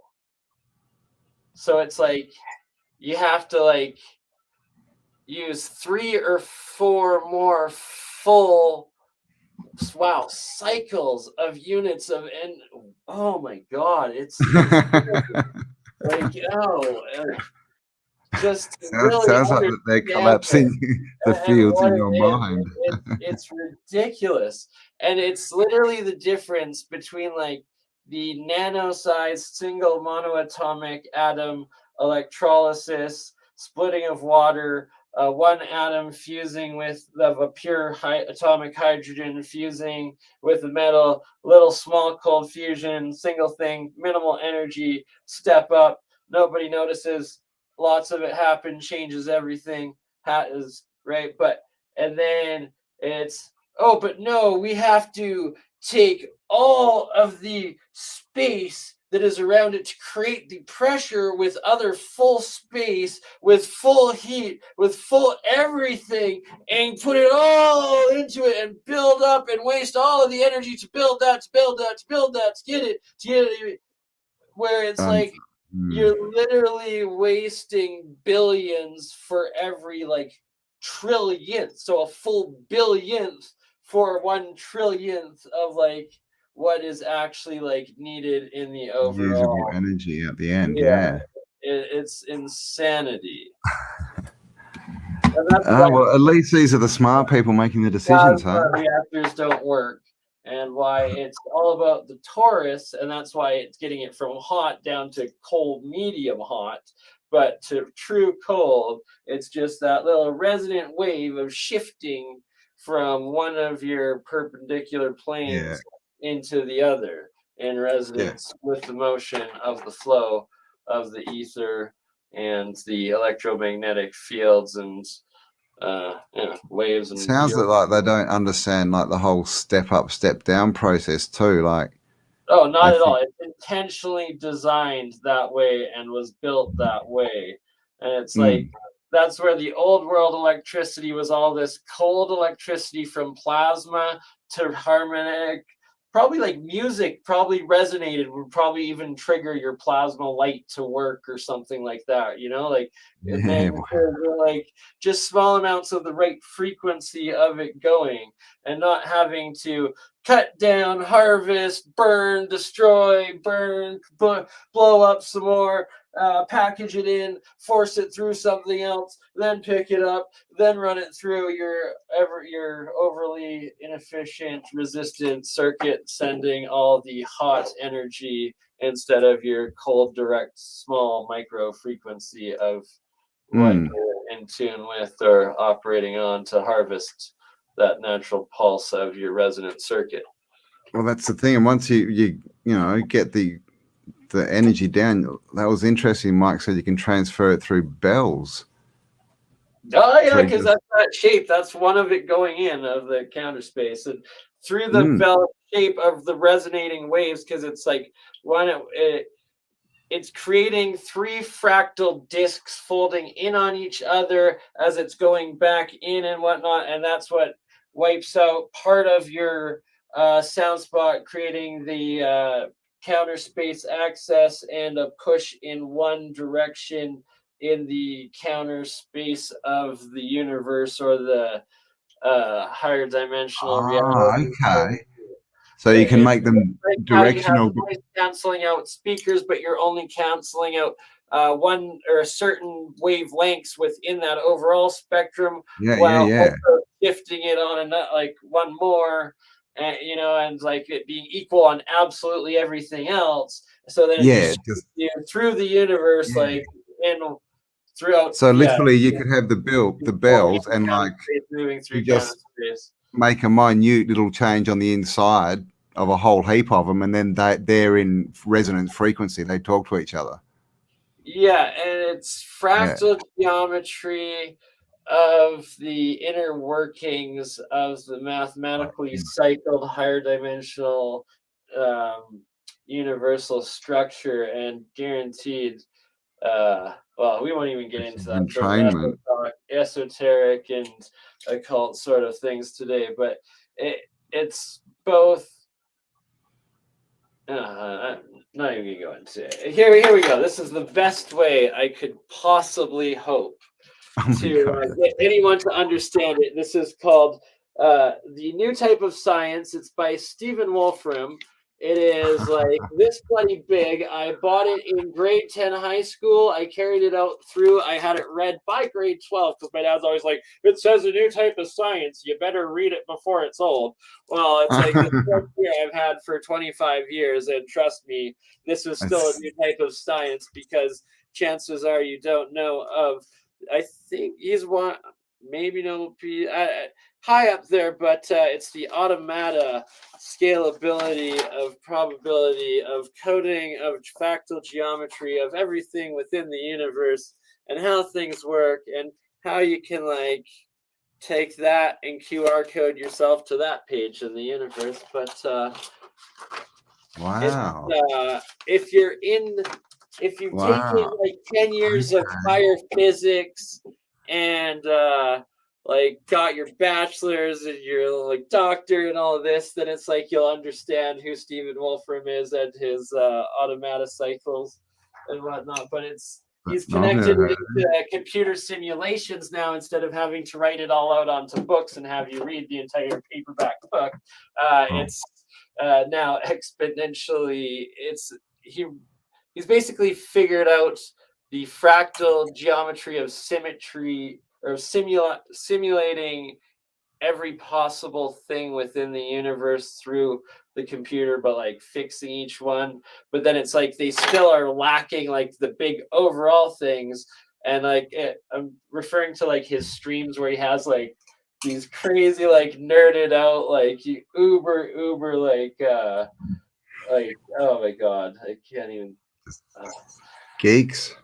Yeah, beyond like from MIT, from Harvard, from everything, and they're like from the string theory of this and that. It's like, no, but you can't make that setting that way because it's like then it just can't happen. It's like they're just so boxed in. It's like no, you run the universal simulation just minus that one little option thing out of how everything else is.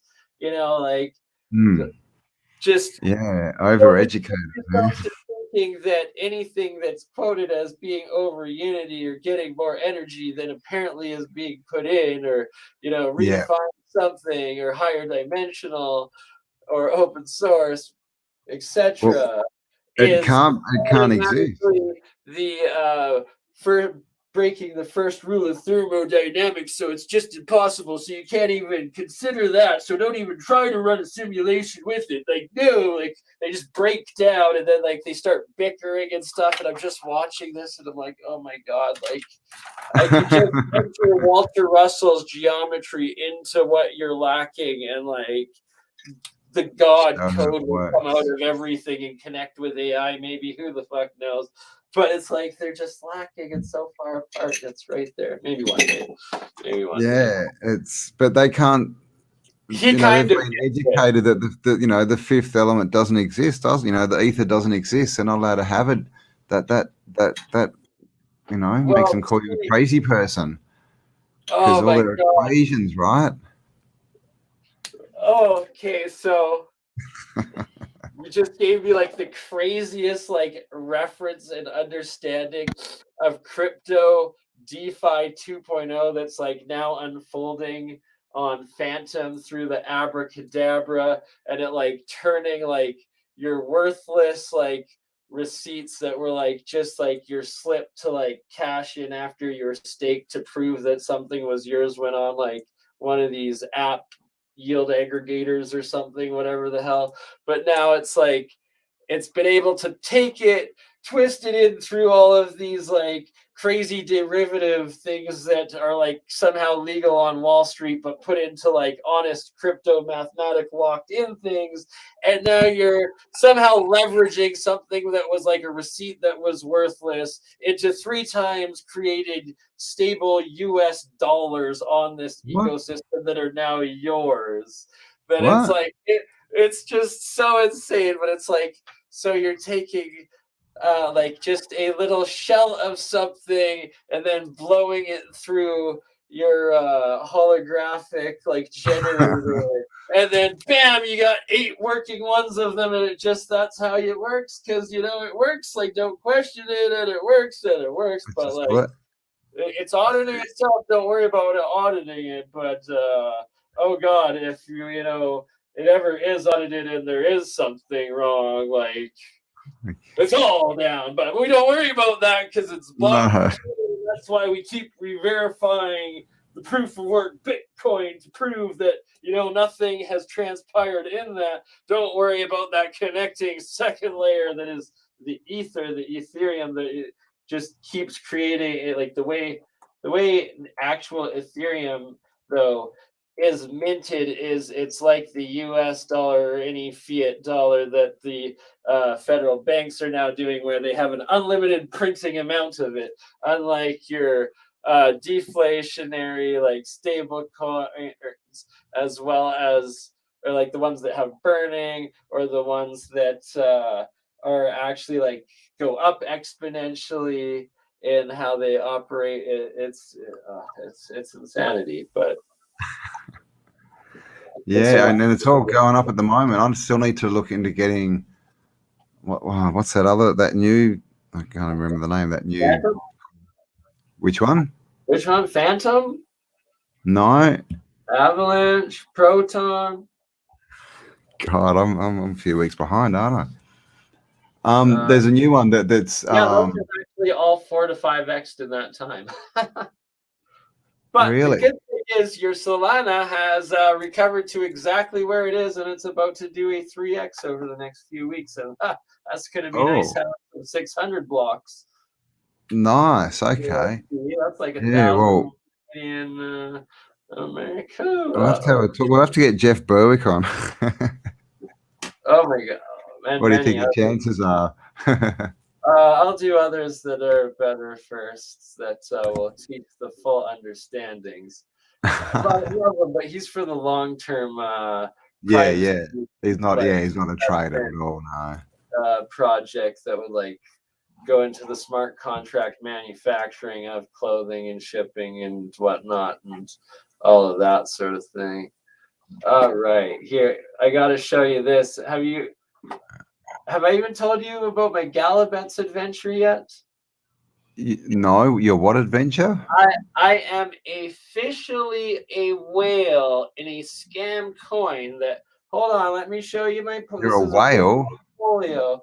I bought the dip when it crashed after it like came out there. It was like hacked, it crashed. I bought that dip, and then the 24 hours later it came out like it crashed again, and then it was like, is it like a scam coin or something? And then like it completely crashed. I bought it right at that point, and it was like I got 3.4 billion, which was like 3.4 out of 10 total billion of them.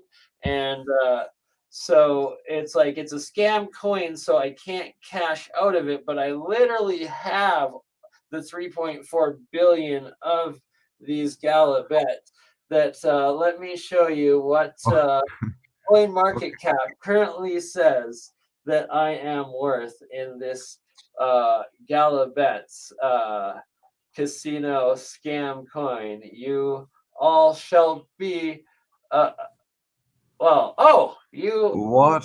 $113 million US dollars worth of Galabets, my friend. And so here's the thing: is like you have, I don't want to sell and go on and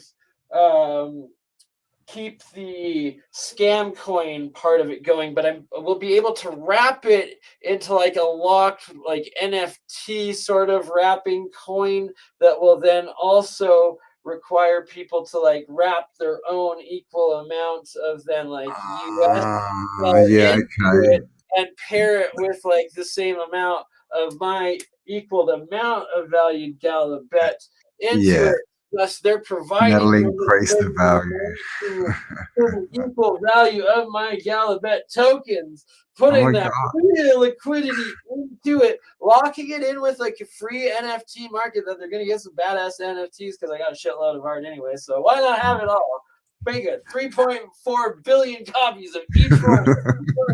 Can have it, right? Like, all right, it's worth that penny. That each penny adds up to 113 billion US dollars, baby. And I will also import some sort of like mathematical, like gambling fucking investment pot into it too each week. But it'll be like,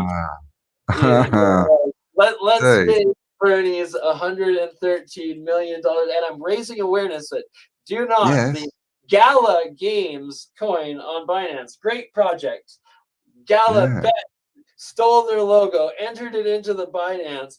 So from this point forward, you ever send your Binance into that as it like resets each day. They're just stealing your coin out of it, but it adds it to the overall like liquidity cap of it that is on that coin each time the scan goes through, and that's why it keeps showing up with that much. And then it's like they also are gonna have to figure out how they're gonna like lock and wrap their freaking scam coin to add and access the liquidity within theirs. But hey, whatever. Oh my god, dude! I'm a freaking whale, and I'm gonna turn that scam coin into Bitcoin into freaking paired USD stablecoin into digital transmutation of physical gold, which will be the Alchemist Gold. The Alchemist. Stake your Alchemist Gold for 1 year or 2 year period, and you will receive 4% pure gold back after that time. And hey, that is your mathematically it works. You're going to be buying gold through that crypto into itself. The 10% is going to be holding physical gold as well. So hey, your only crypto that actually is connected to physical gold and buying it with it.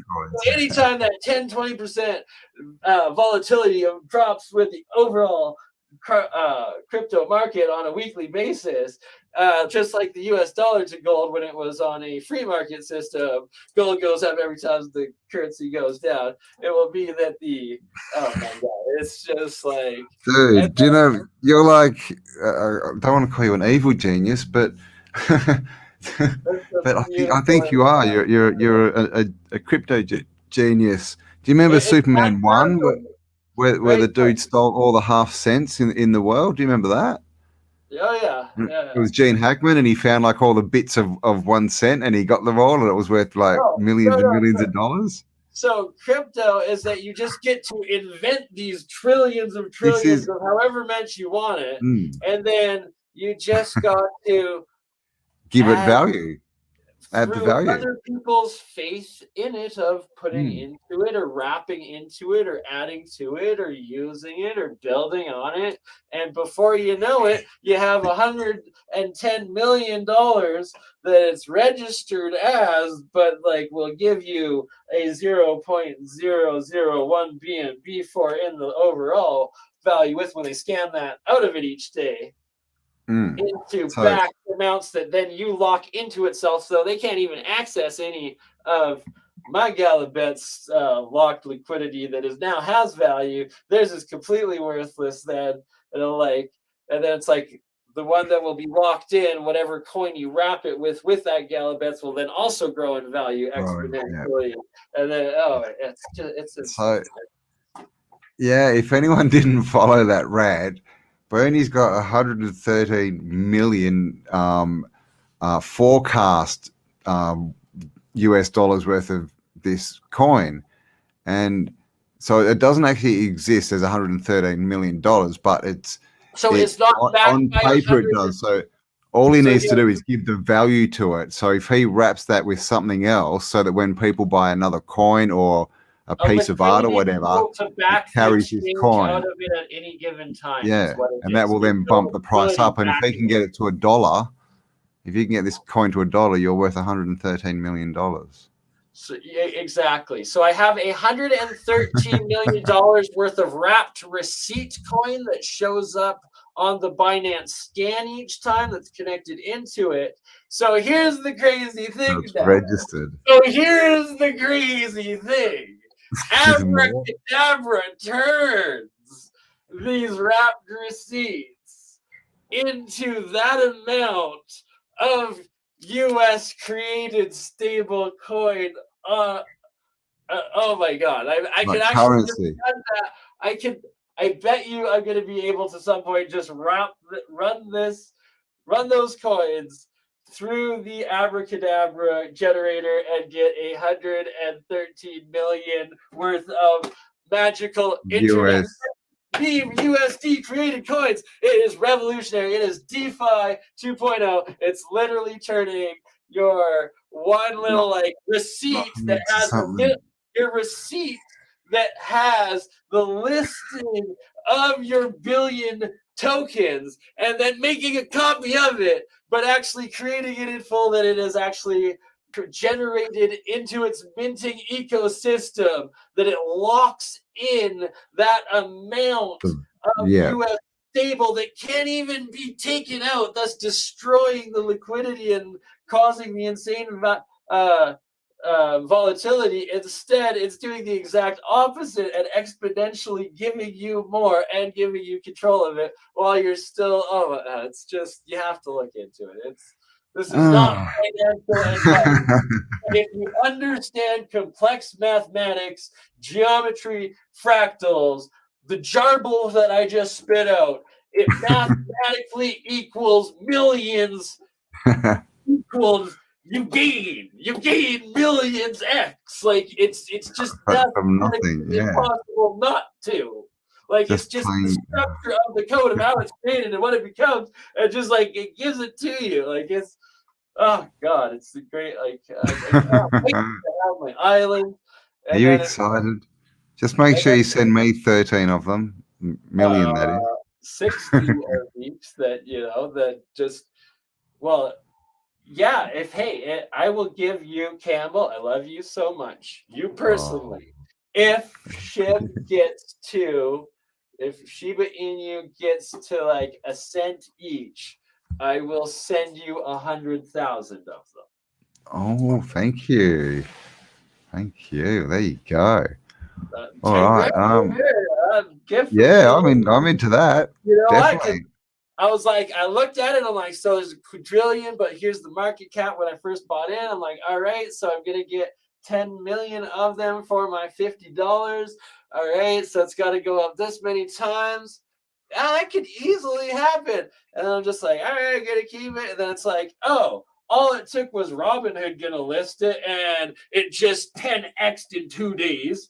And then it's like that was just them buying the liquidity for that they're going to provide the market cap of liquidity for it to buy, not the actual each sales. That's just what they're going to start going through each day on their exchange. Like it's nuts. Like how the adoption and like is interconnecting to the old financial system, and then like turning all your old shit mathematics that weren't backed into anything into like the new real possible. Don't go for scam coins. You're gonna get it's basically it's the real layer ones and your real utility tokens and protocols, and understand just what you're buying. But you can get like 1,000 of them for like $10 and just hold on to it for 3 years. And mathematically, just if you understand, because what you're talking about is the money that we use is fiat, right? It's created at debt. So literally, when they put $1 out there, it's worth 99 cents. So what you're talking about is the opposite. You're creating money or currency that's at value. So literally, as soon as you get it, it's worth more than when you got it, and it just keeps going up. I actually learned my cold fusion originally through Keshi's interactions of his electrolysis and plasma GAN system, but took it to a much higher level through Isaac Newton's work. That's what verified it for me through my own experiments. And then the Sapphire Project, they in fact, and then Bob, I need to get his last name, but with the Martin Fleischmann Project, their work, along with John Hutchinson, the three of them, it gives you all the dimensions of connecting the plasma with the monoatomic, with the structure, and the full universal model and technology and breakdown and energetics of it, and it's coming together. People are starting to understand. You're starting to work with it. All right, so here's the other thing, though. I got to show you some of my other portfolios, though, like, because it's like, I might have $40,000 that I can get. If it's not a scam coin, it's real gains. You buy the dip. So, for safe people, it's like I bought it right here. It went to right here. It's saying I have this right here.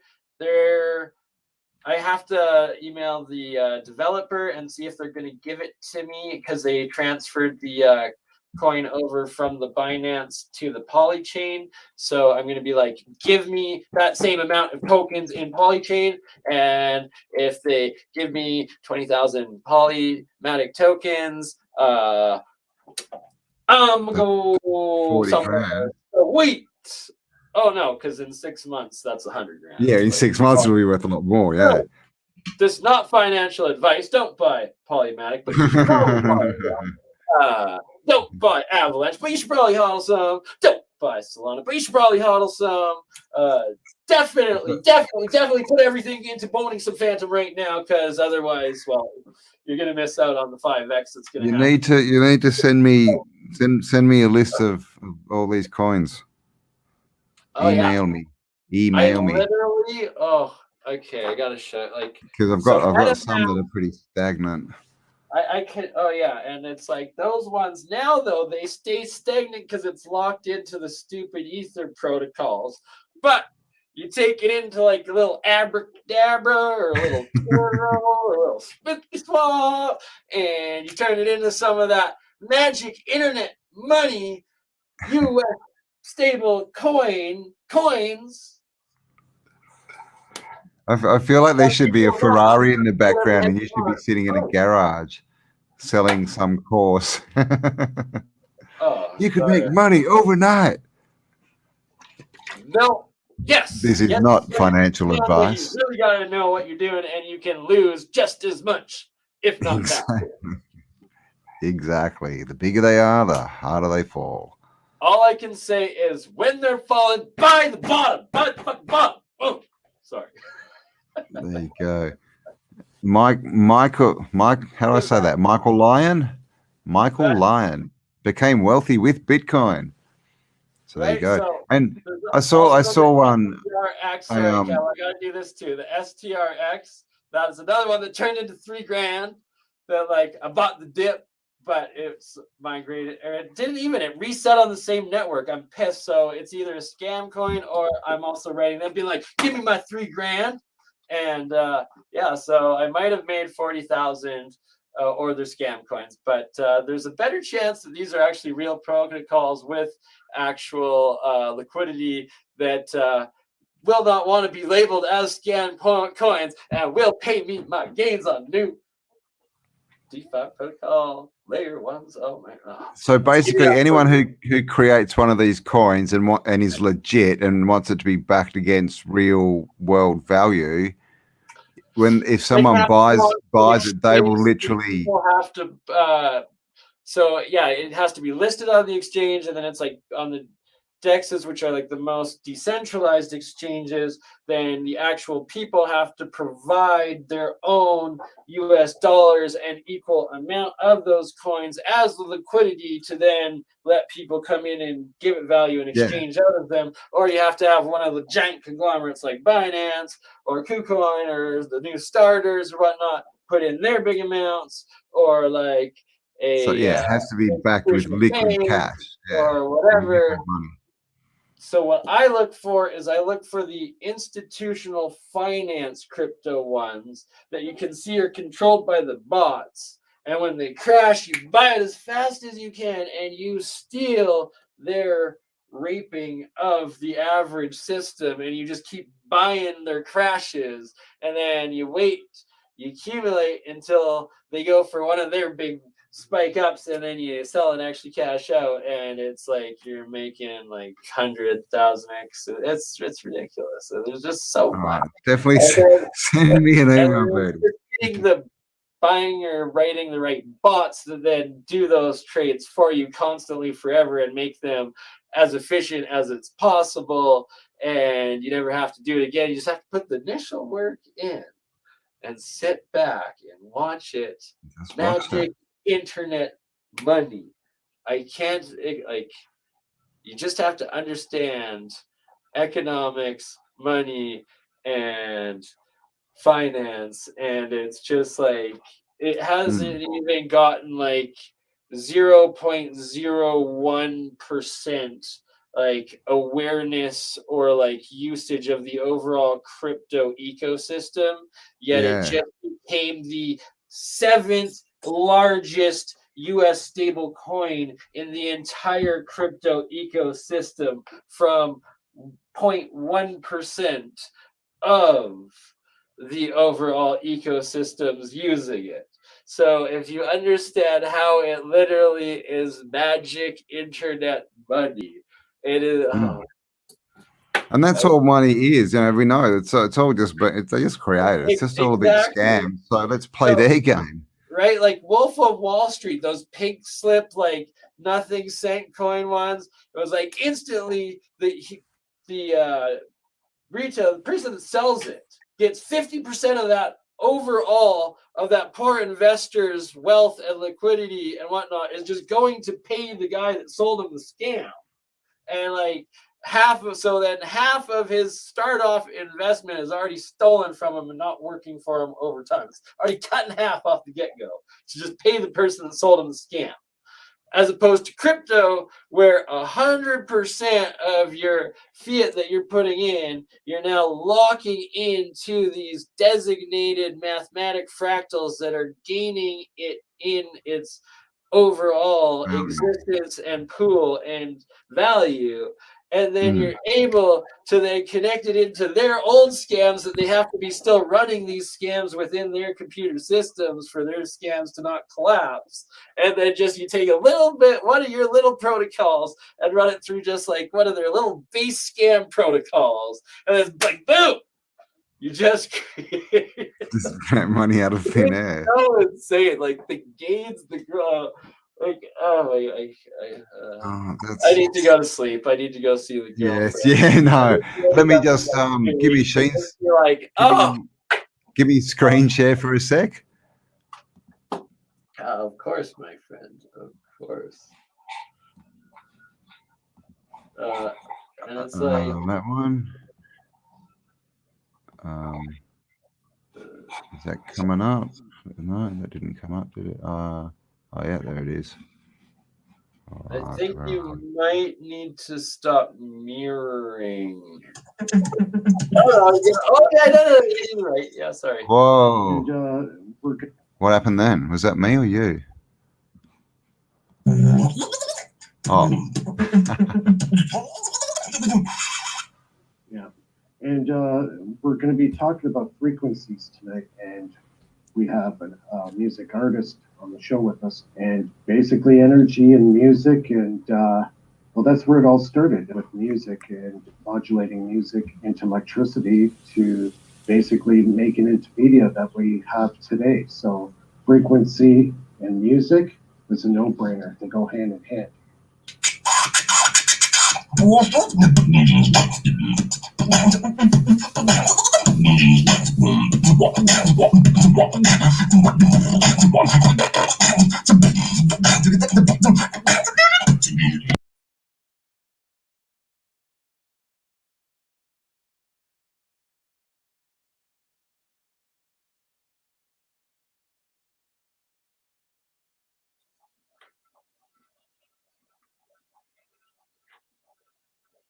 I think it's muted now, Campbell. Oh, sorry. By Himmler, I believe, it was behind it, and they changed it all to 440. So it's not in tune. That's right. Yes. With us and with nature and the earth and all that. It's out of tune now. And so the picture I have up right now is one of Walter Russell's, and it's showing the octave scale and how the octave scale goes through chemistry, creation, through geometry, through sound, through light, and through color. But I mean, it's always been one of those things I've never really focused on whenever I tried learning piano, like the black keys, why are they there? When you play them, they just seem like off. They just make you feel a certain way instantaneously. It's like a lot of things. It just, that kind of connection, that kind of vibe or whatever it projects, that you get it immediately in that speed. With the black keys, it sounds like it's the ether more, it's a background subconscious sound or frequency like to do with dreams and the other realms, which is interesting because when you listen to music today, especially like the pop music, it's got a very heavy backbeat, right? We put you in a certain state where you're accepting with the backbeat, and then they sing all their lyrics into your mind, which is how they program you. Yeah, no, absolutely. Ooh, so that's like if you're resonating with the right harmony, you're getting like up in consciousness or in dreamland. If you're resonating with the dark hole, you're getting sucked back down to like the upside down. No, thank you, Stranger Things. If I'm doing certain sounds, sometimes like if I'm doing like breathing sounds or sounds with my throat, it depends. Like, but some of those frequencies do calm me down. And, a lot of those frequencies can be used to trigger people to feel, anxiety as well. And I think that happens a lot. And it's open to conspiracy and to interpretation on how people use those frequencies to really put people at a state of vulnerability. Because music's very powerful in that kind of way that can, shape even the most strongest of minds. Yeah, it's subliminal, and also, it's the way I see it too is. Please pause that for a second, Campbell. It even goes to back to. Yes. So it's like you have 3 planes of emotion or of inertia or disks of time space, but they're flows, they're planes, they're ripples of I guess space-time momentum, and they're like perpendicular, like folding into each other within like how they're going into counter space and out of counter space sort of thing. And it's like, so you can have a herd of buffalo running on a plane that is a massive wave on one plane on the physical sort of thing.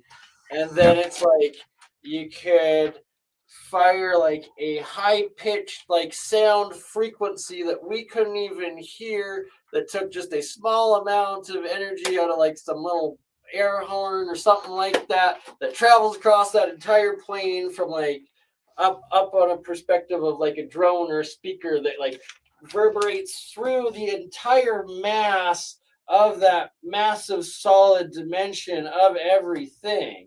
And it just has to hit that one little intersection of the brainwave of that cow, of that other third operating wave of conscious thought or instinct or whatever, that it's like the smallest little thing or the smallest tweak of it being a positive frequency to a negative frequency, or like that it's just these 3 little momentum waves of direction, and that's how the angular momentum of things fold into and out of each other on exponential scales into and out of higher dimensional energy flows and movements and cycles.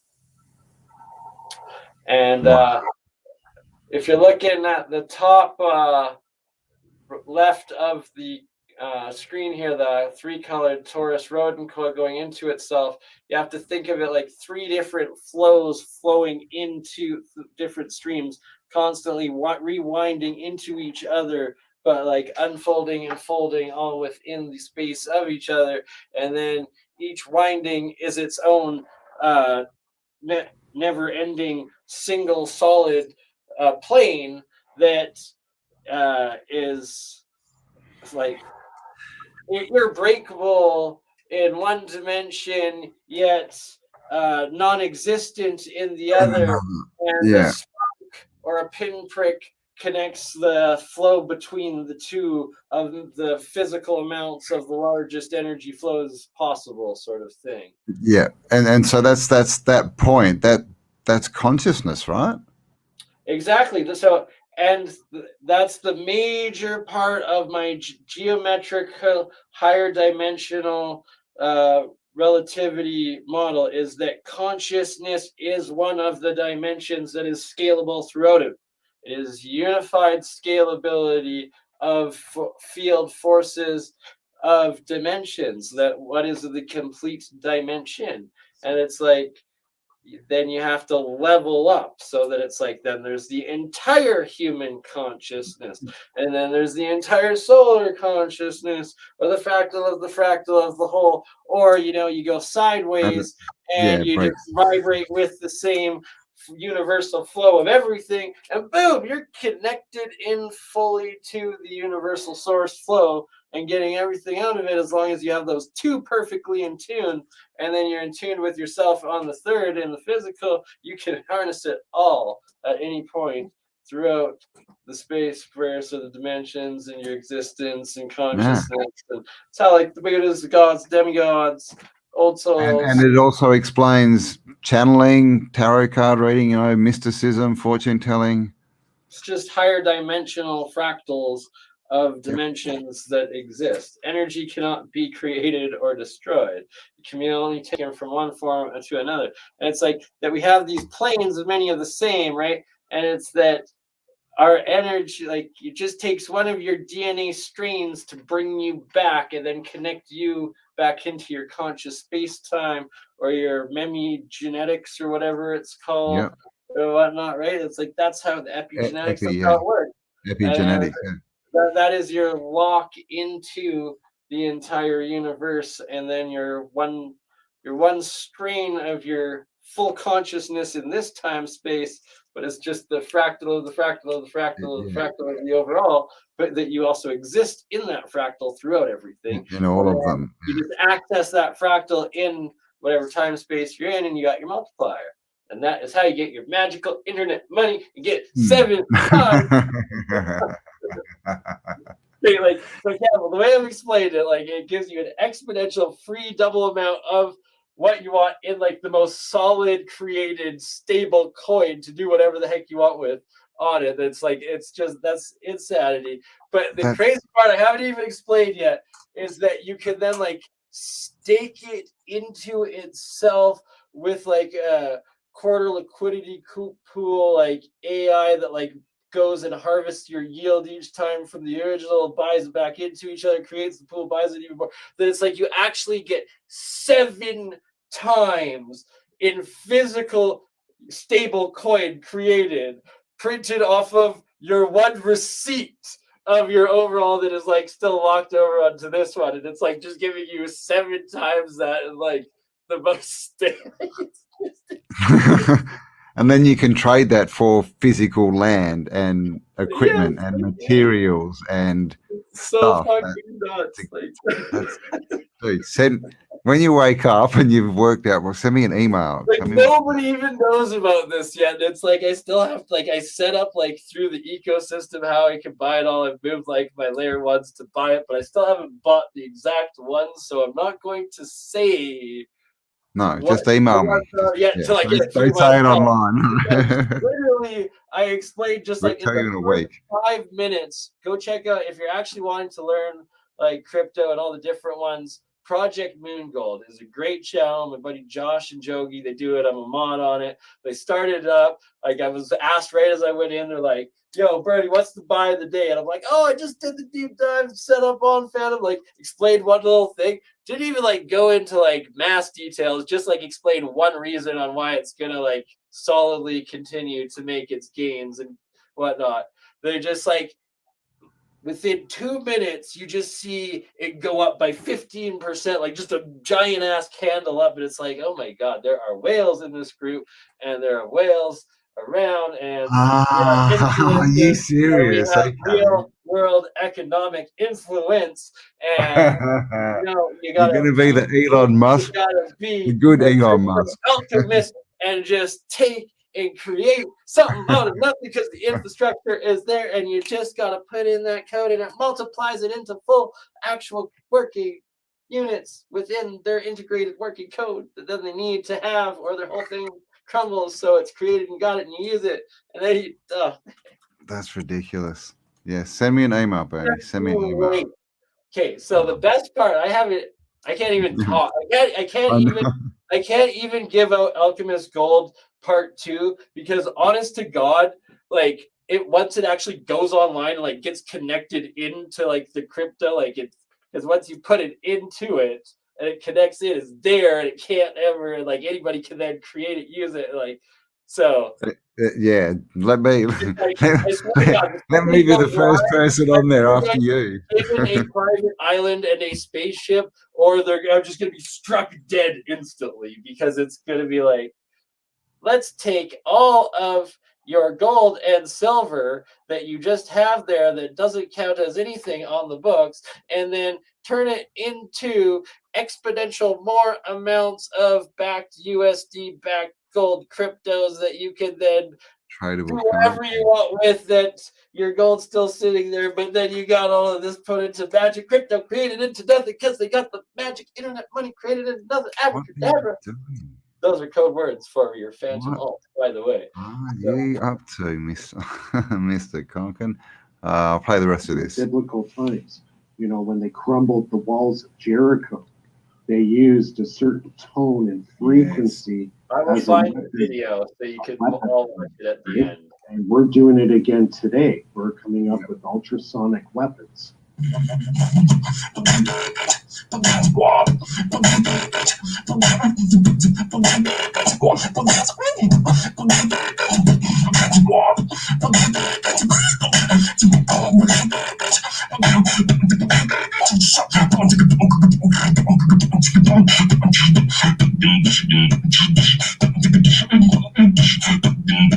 Vibrations is important. It's what makes people feel a certain way.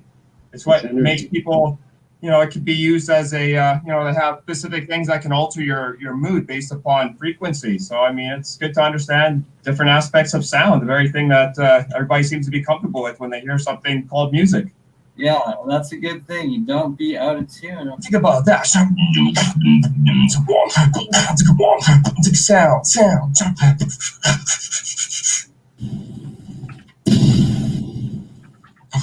Like Pac-Man. I love that bit. I like Pac-Man. Oh, wow. How do I stop sharing?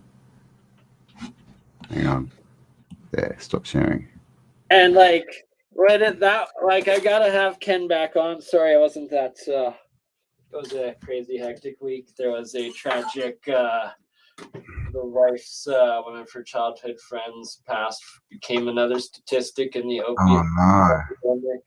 So she was having to like deal with getting the body back and all of that, and the family, like helping the family, and yeah, so that took up some time, and I will get back to the email. I've neglected my emails for like 2 weeks, and I'm sorry to everybody because, like, oh my god, I am behind. But I will get on. I apologize daily for that. And we just like sit there, like pull them all up, disconnect from the internet, write my replies, then send it out, reconnect. Yeah, definitely. All right, well, we'll have to meet up. We've got Mike in 2 weeks, so we'll have to hook up again in a week. And I've got a few ideas and stuff, so we'll run that past each other during the week and hook back up and have another live in 7 days. How's that sound? I updated you that I also accepted the media management position for a physical recording studio in downtown Kelowna that's partnership with a couple of my friends that are actual world touring famous Shambhala DJs, along with another record label that throws a couple of annual music festivals, and that I'm becoming the media director for all of them, and then interconnecting it with what we're doing. So we're going to be featuring musical artist guests each week, and that we're going to also book into the Science of Sound episode that will come in directly after the Apex streams, so that we can bring on some of these NASA electrical engineers and bring them in with all of you lovely souls, and also some artists that are actual sound engineers going to the most extremes of the industry and music creation, and the in touch, the rhythm, the beat, the soul and spirit of the music, and the harmony and the rhythm, and what makes it, and connecting all of those planes of frequencies together to that powerful force that can literally move mountains and create physical gold out of Digital business. Wow, well done. Congratulations. You've got a job. Wow, man.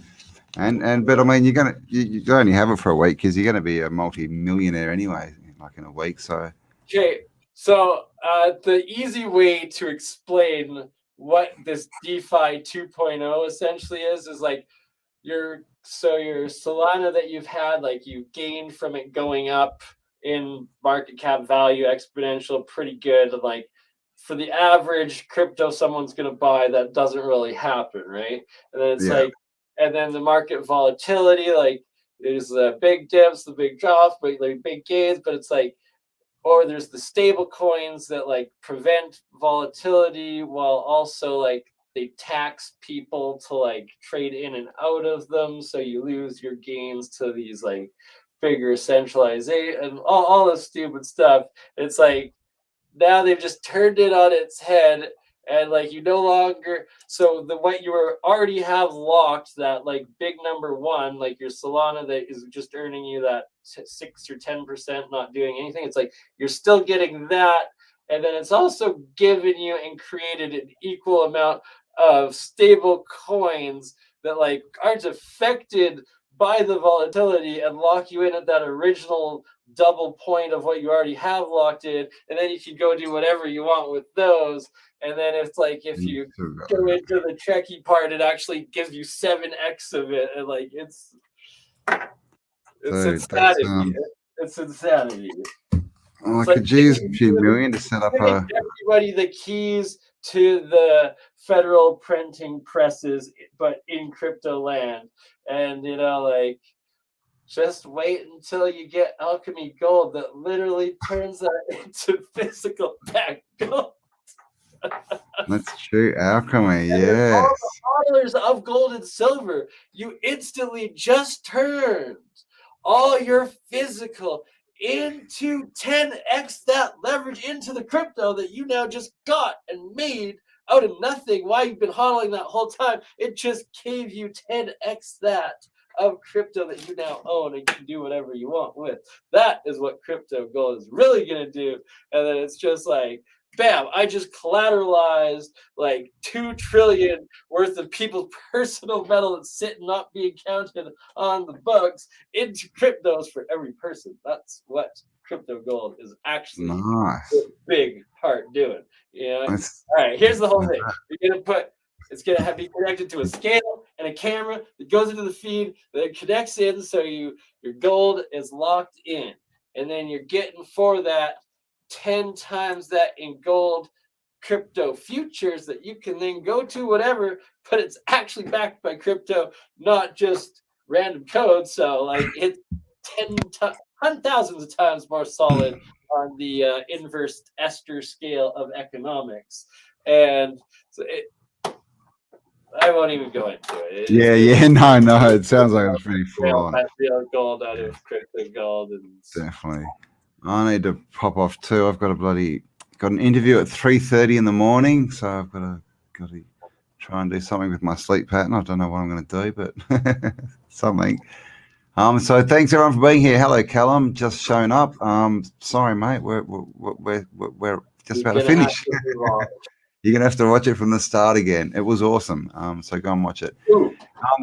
Thanks everyone for joining us. Give us a like. Make sure you subscribe. But if you haven't already, go out, check out Bernie's channel, Mike Faraday at Faraday Research, and all his work. And of course, share this around, guys. Like what Mike was talking about is literally world changing. Like that's, like so you may be talking about this time 20 years. I was there when they announced it. I was on the stream. Like that's ridiculous. Oh, just wait till he explains it. Oh, I'm gonna have to get you to edit the later on, and we'll play it beforehand, maybe next week.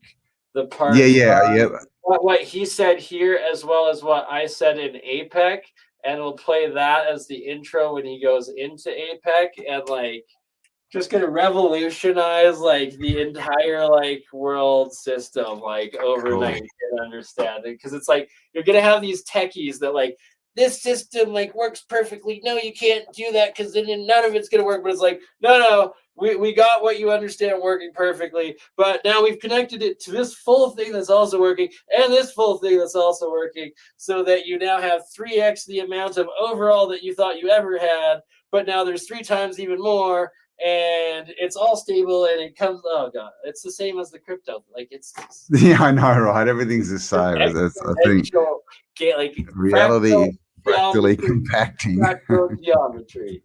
You understand it, you just travel through the interdimensional metaverse. Love you We all. are geometry too. We are stars. So yes, there you go, guys. Thank you for joining us all. We'll be back in a week. And you with Michelle, who knows how it goes? Or yeah, Paul. maybe in a few days. We'll be back. Definitely in 2 weeks with Mike. You're pretty booked up, big time. Love all the work you're doing these days. I've been busy as. When it works out, you pop right in. When it doesn't work out, hey, I'm still streaming to your channel too. And exactly right. With or without me. I love you guys. It does connect in somewhat. So definitely. But yes. 1D2, you need 3 ones to get into it. It's all key. You can't just be a maximalist from anything because you'll never get the whole toroid. It's a trilogy. Definitely. All right, guys. Love you all. Thanks, Bernie, for your wisdom, and sleep well, dream well, and we'll talk to you all on the flip side. Stay awesome.